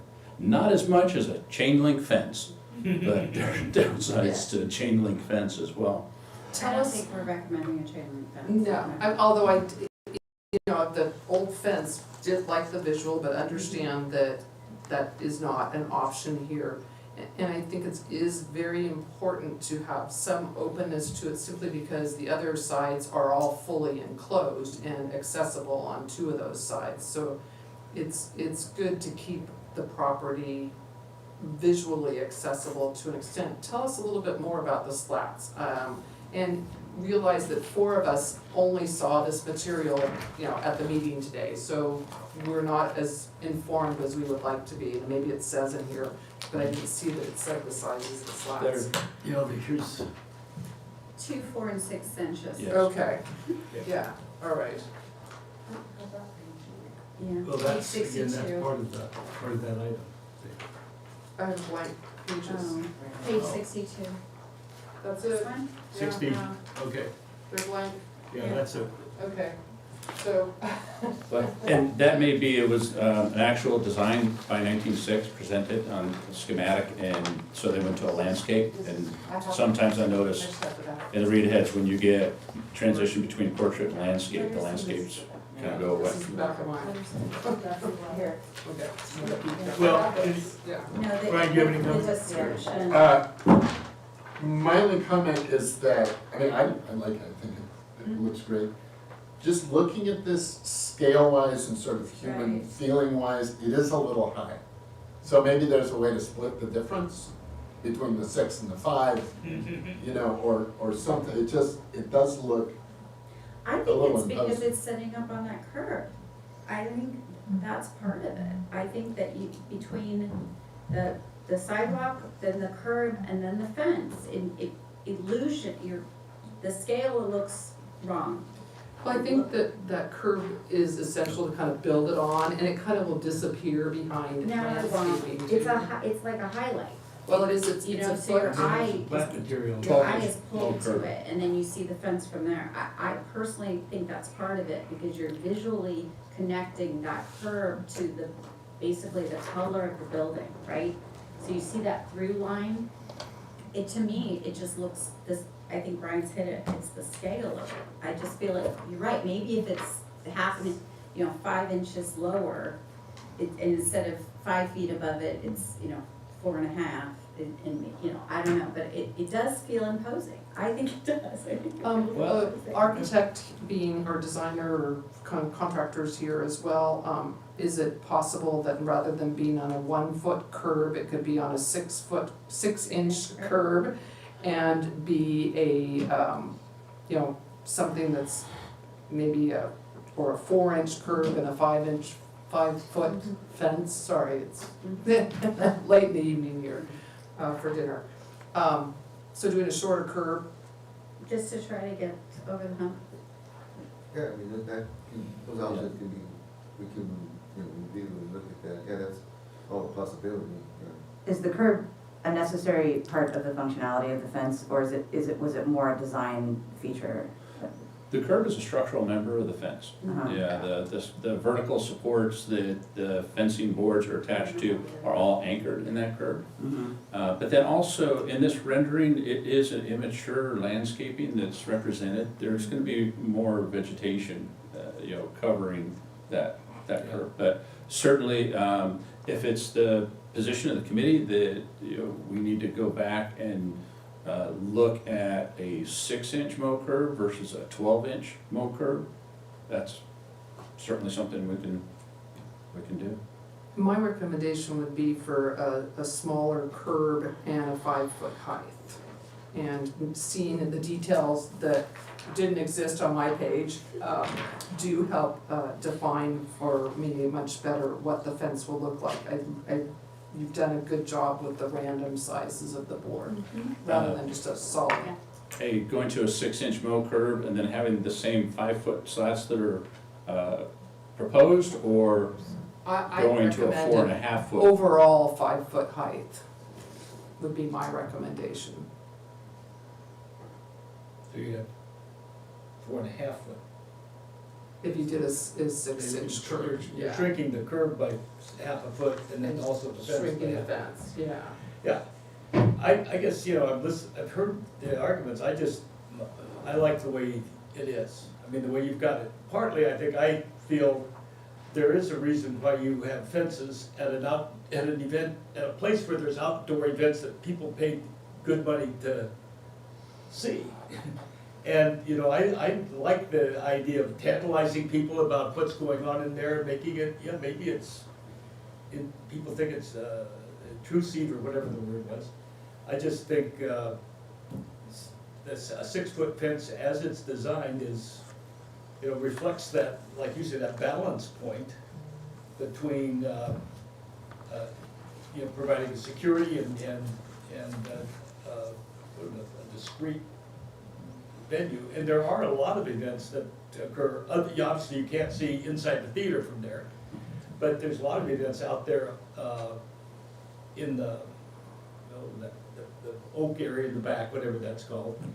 And then, you know, people are having a great time and so forth. I think people want to be part of it, but, you know, they have to, you know, and I'm concerned, I'm not sure that, you know, reducing it by 1 foot is going to address the issue that they talked about with people hanging out on the fence and doing, you know, unless they're taller than 5 feet. No, I don't think it's going to. You have to walk into a plant, or whether it's, you know. Yeah, I just think it's, but I think, I still don't like that. I want to avoid a circumstance in which the people are, you know, gawking over the fence at what's going on inside, you know, hanging out or stationing themselves or putting up their portable table and glass of wine or. And if I may, there's the additional sensitivity to that in that we are trying to create greater revenue opportunity for the Theater Fest. We are offering it up as a wedding venue, as a private party venue, and that's what we've received back from the hotel owners and the event planners, that, wow, this is a beautiful lobby, but you've got the street right there, so it's not, And you really can't offer a very private event. I agree with that. I think personally, if you went to 5'5", I'd be happy. I'm not gonna ask for the extra 6 inches. I think 5'5" will get us there. Also, I agree with also that. too, what we also done, where the theater's at, there's gonna be, we created an entry, so that's like 3 feet up. So, Scott was telling me what they do is sometimes they have outdoor bands. So if you got a band playing outdoors and have that lower fence, the people are they're gonna see these guys playing because they're 3 feet above. Yeah. So that's why, that was another reason we got to keep that 6 foot, only because you're gonna have people, playing music that are gonna be standing and close by, you'll be able to see them. And, I mean, that's another thing. Yeah, I don't think it's wrong to deny people who haven't paid, to Yeah. deny them the right to participate and enjoy something as well as, just as much as the people that paid to get it in. And that means that we're providing, perhaps, someone would argue, you're providing an incentive for people not to reach into their pocket. And So one of the suggestions would be, and I apologize, sorry. Yeah, please.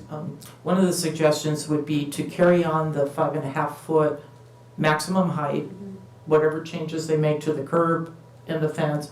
But as it gets closer to the area towards the alleyway, is maybe go to a 6 foot high fence because, or whatever, as you step up where that staging area is.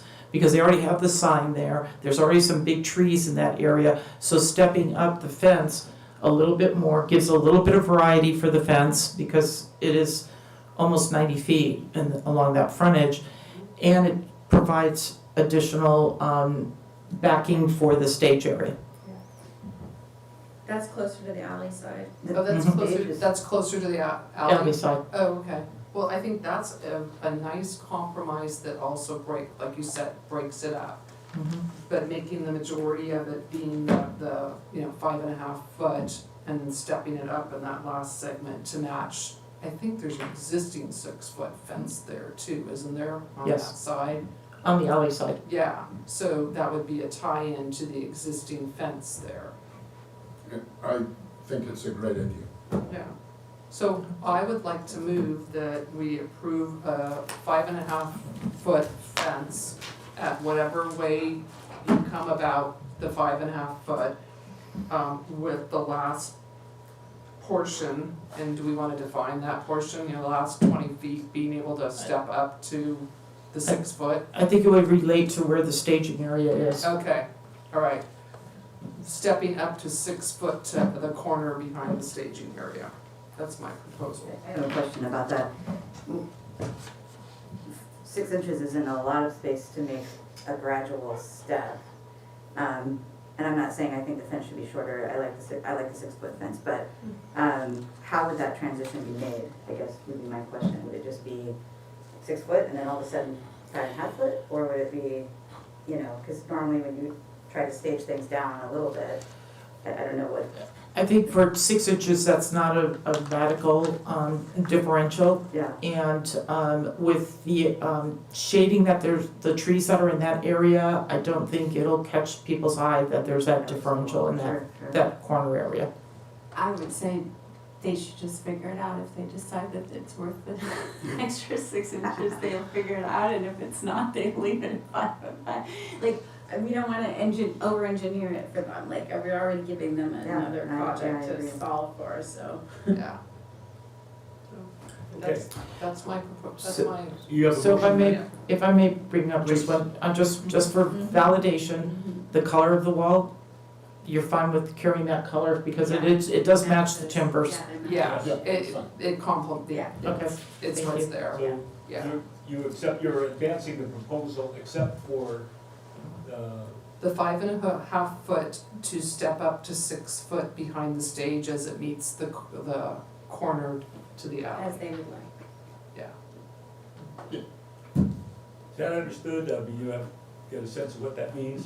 Is Okay. that, So do we vote on that? And we haven't had a second. that's what I'm wondering if I should second them. Yeah, we'll second it as Second. moved. Okay. As moved. It's been moved and seconded. Any other comments before we go on? And just for the record, there's no members of the public here, so. Oh, yeah. Any other comments? And no one's on Zoom land. All right, it's been moved and seconded to adopt the proposal with the exception that the height of the fence, the initial height of the fence be 5.5 feet, and that it be stepped up to 6 feet back by the Alleyway, alley. at the alleyway corner, Okay, if they prefer. If they prefer. okay. All in favor, say aye. Aye. Aye. I'm gonna dissent from this one, actually. I am too. Are you Or recusing just- yourself? No, sorry, just disagreeing, just. Yeah, all in favor, there's, Do we do a roll call vote? yeah, let's do a roll Sure, call vote, yeah. that's fine, that's good. You have, Member Deputy, Aye. Member Jacobson Bates, Aye. Member Cully, Not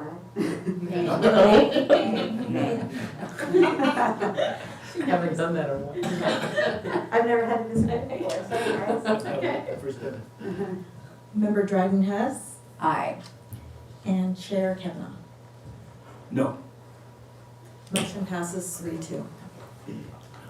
okay, Thank you very much for your consideration. Thanks, guys. Thank you. appreciate it. Is it appropriate to ask, what was, congratulations on the new blue chairs. That's pretty exciting. What was the decision behind that? I didn't hear. I mean, because originally you guys weren't gonna change the chairs, but then decided you needed to change the chairs. Because for several years, every time we've presented the renovation, both before it started and after. Yeah. And the fact that we had to initially remove the chairs from the project is a cost-saving factor, Sure. based on what, we were told that the community could provide as far as donations for the renovation. Everybody kept on asking, it's like, oh, these old chairs, you're not gonna replace these old chairs, not gonna replace these old chairs? So finally, we were able to reprioritize some reserve funds to, well, and the big kicker was, originally we were told that the cost to replace all the seats in the theater would be over $400,000. Wow. With Specialty Construction, who was doing the renovation, they were able to reach out to a chair supplier, and they were able to get it for $185,000. Oh, So it kind of presented itself as that's too good to pass up. Sure. I thought it was awesome. Yeah, it was kind of like remodeling the whole house, but using the old couch. Yeah. I do have a question for you, and this may have already been addressed. It's a lighting question. Going to the theater, often leaving in the dark. As you are adding in the fence and all the other elements, is there exterior lighting? I don't see that in the plan here, so that guests have, light as they walk off to their car.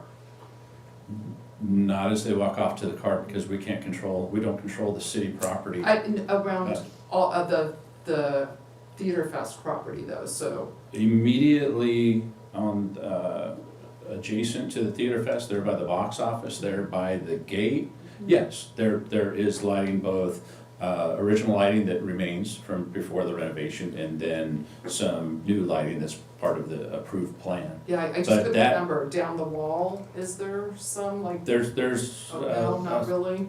very, Okay. very minimal. And Yeah. so that's why once you get out that front gate of the Theater Fest, I mean, if the city would like to review the ability to put in public lighting on Second Street somewhere, so people can get to their car, whether it's on Second Street or even on the other side of Oak, that would be a very nice feature, but that's beyond our scope. Well, maybe now that they have slats in the fence, they could put lighting on the inside that shines out on the Well, sidewalk. yeah, it would be nice to have something that's the downlight, because I know my fence at home, I've got some of those nice little solar lights that just illuminate it down, and it really does help.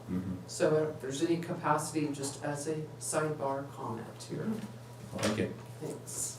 It's looking Thank you, really good. and congratulations on the project. We're excited and so proud of what We you've look done. forward to seeing you all. First event is July 16th, Matt Kearney concert. And then PCPA will be rolling in for their season a little bit later than normal, but August 11th. So exciting. Into the woods. Yeah, It's gonna be fun. very Very well. Thank you all. exciting. Thank you. Thank you so much. Thank you, everyone. Appreciate the comments and working on it. Let's see, we have miscellaneous items, design element update process. Right, so I think where we left off at the last meeting was that we discussed scheduling a special meeting for this committee to actually work through the design element and have it as a working session. We have that penciled in for the 19th of May, so right before your next regular meeting. Your next regular meeting will be a pretty busy meeting with about 6 items, but we'll start early at 3:30 and really work on the design element. The consultant will be joining us and We're working. gonna start at 3:30 on the design element. Correct. And then, Transition at 5 o'clock to the Okay. regular meeting. Okay, and then adjourn and restart or something? Correct, adjourn and restart. So I have provided to the committee some of the instructions that were, the agenda for that were developed by the consultant, and also have sent you an example of a design element that the consultant has worked with the town of Los Gatos, which obviously would be a very different town, but it's just to gain some ideas of how the document could be structured. I've also sent you an Excel spreadsheet, which is essentially a summary of the existing design element, just so that you can work through that audit and see which those features should continue to move forward, or maybe they're already outdated or should be modified. The materials from the consultant also kind of open up the box, and there's areas listed there for you to think about elements that feed into the design but are maybe not addressed in the current design element. So the idea is for you to actually work through all of that kind of on your own, or you are welcome to pair up. There's 5 of you, so only 4 of you would be able to pair up, but you're welcome to do that. And come prepared with a lot of your thought already given to that, and have it as a real working session on the 19th. okay. So if you have any questions, please feel free to ask now or reach out after the fact as well. I have a question. I will actually be gone, also in Peru. Yeah, I know, it was strange. I was like, not my 40th anniversary. So that said, my intention has been to put together some notes and, fill out some of that paperwork, and I would be happy to let one other person know what my thoughts and feelings were, or is it sufficient for me to give you some paperwork or something? You could submit to me all of your thoughts Okay. in a written form, and those will be distributed at the meeting, and Okay. the community members would be able to see and discuss those. Okay, thank you. Good. Anything else on that? Will you be providing any of those materials printed out? I mean, I've gotten all the attachments, and I gotta admit, I haven't gotten very far with them because Yes, Have this- we can definitely have those Would you put printed some out to packets? you. Yeah. We can have that ready for you tomorrow. that'd be good. Oh, that's a very- Yeah, thank you, that would be really helpful. Okay. Very good. Are Is there that any? different- I'm sorry, is that Please. different for the packet that he handed me earlier tonight for GPAC? It would be different, Totally yes. different. Yeah, so Totally different, this is totally just different packet. element, yes, Yeah, that's. right. Yeah, The GPAC will be meeting on Thursday, a week from today, working on an element Yeah. that Yeah. has to do with facilities and city Okay. infrastructure. okay. Okay. And we already have, you've given us these, Yeah. so you don't have to Skills. provide this. Right. Yeah. We've gotten that recently. Multiple times, actually. Yeah, I don't yeah. have it printed. Yeah, so I didn't want you to do another. No more trees. Yeah, don't waste that, No yeah. more of those. Okay. Okay, good. Okay, are there any committee member comments for any purpose? Nope. Any city staff member comments? I do have a comment, I just thought we should have it be noted that as part of the redo of the park, Brian and I have met with Zena and Roger to make some suggestions on the colors over there for the gazebo bandstand, whatever it's called. And I think that most of that's already done. It's in the all works right done? now, it's in Yeah, progress. it's in progress, okay, so I just thought we should, Yeah, appreciate you doing that Yeah. on behalf of the. well, wanted to, full disclosure here, and That's right. and if you don't like it, talk to Brian. Well, Luigi was there too. my Oh, boss, that's so- right, yeah, Luigi, there If you you don't go. like it, it's his fault. I also have had several community members talk to me about some concerns about some inconsistencies in some of the items that come here versus those that don't necessarily come here. And in particular, what was brought up is, and I don't know the address, but it's the Copenhagen's, well, actually, it's the address of the new business that received Yeah. approval for the sign over at Copenhagen Square. That in particular, That's the wrong one. It's gonna show the replacement window that's there that doesn't, yeah, it does not fit within the guidelines, design guidelines, and a rather poor installation of the railing there, that's all kind of angled. They made a straight railing that they installed on an angle, it appears. So I'm not sure what the processes are, but I would hope that when there are things that come up that can be approved over the counter, that they fit within the current codes and guidelines, and if not, that they come before this committee. This is a really high-profile building in Solvang. It's a historic building, and it certainly doesn't fit within the style guidelines that we are charged with implementing here. So I just don't quite understand how that happened. And then, yeah. I can briefly address that. There are areas that are a little bit gray in nature in terms of the code and what the purview of the DRC is. There is a provision in the code that created the DRC that does state that if something is deemed to be minor improvement, that it can be approved at basically discretion of the planning manager. Which is appropriate. Which is appropriate. I understand your concern overall with that being mindful of the style, and generally speaking, I think you'll definitely strive to bring those more visible projects to this committee.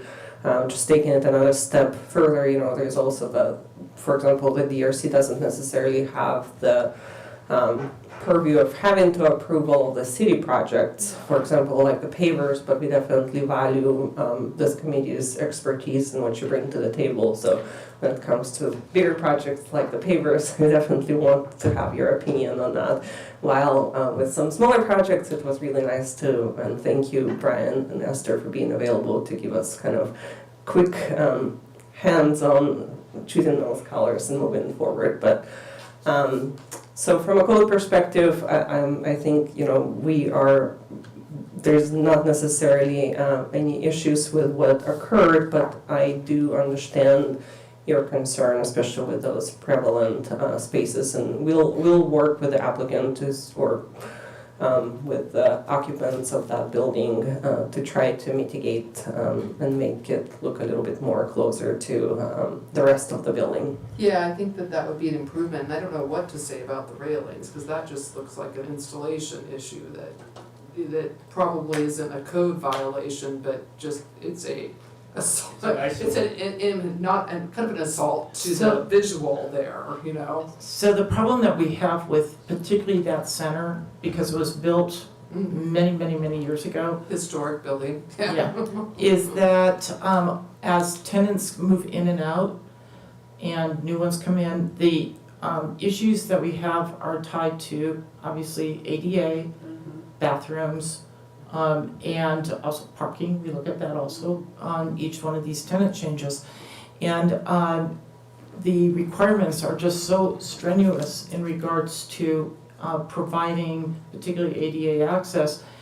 Either some kind of ADA access was going to be provided for that site, or that space would never be leased again. And so the issue of how that railing was done, that's ADA compliant railing. Well, that's what I said. Yeah. I'm sure it fits code. It was just like. And so we appreciate the comment. We have heard it. It's now probably like, a stick in the eye for people because they focus on that. But there's a nice business in there going in, and we wish him all the best. There was a lot of expense on his part to do these improvements. And we are going to reach out to him again in regards to the windows to see if maybe they can insert painting to at least match some of the other windows in that center. That was going to be my suggestion, is that, it's clearly it's a done deal, but that there are options that could be done to kind of make it more compliant with the codes and make it look better over there. And some of it even has to do with the paint, because when you look at this picture, the window above is black and the window below is white, and, you know, it's very hodgepodgey there. And that's what's happened over time. And so as new tenants come in, we're trying to raise the bar. Unfortunately, this one was a very difficult corner in that building. Yeah, to work and with. so I guess my suggestion would be that when there are issues like that, we would really, I suggest that you bring it in front of the committee here. And there's some pretty creative people here on helping with solutions and making it all come together, visually as well as code-wise. Well, we do have some other projects that are doing renovations to buildings, and based on this experience, they are going to be coming forward to you. Yeah. Thank you, though. You do a good job, and I appreciate the analysis you present to us on those I do have, applications. Yeah, please. I have a question on the, or a request on the application. Yeah. Yeah, oh, yeah, okay, we're almost done. My request is that, we go back to having a name of an applicant on it, and, you know, Oh, on the staff reports? yes, Okay. and, you know, at the top of the page, just went like right here. So it's presented by, but it would be really nice if it started, if somewhere in there it had the applicant name, and I really would love it if the address is right up here rather than in the, you know, Sorry. it down below. Okay. It would help, I think that's a good idea. yeah, it would help us a lot. It would be faster. And if there's any ambiguity in the address, because, you know, sometimes it's not as clear, Mhm. you know, a assessor's parcel number is also really helpful to that. But, That's right, we have been restructuring the format, and that did fall off, so we Yeah, will pick good. that back up. because then we know if the person coming in here, we already know when they introduce themselves, and it helps link it together. We're a small community, as Ed St. George said, so most of us already knew that he also had leased the adjoining property and guessed that parking might be, you know, next door. But it's helpful to have that information too. Thank you for that comment. That's it for me. Okay. Anything else for the good of the cause? Thanks, everybody. Appreciate your patience and willingness to go through this. Thanks so much, and welcome aboard again. Have a You nice got your trip. gloves on, so you're moving some bricks. Oh. Okay, we're going to adjourn the meeting. Leisure, thank you. Thank you. Thank you all.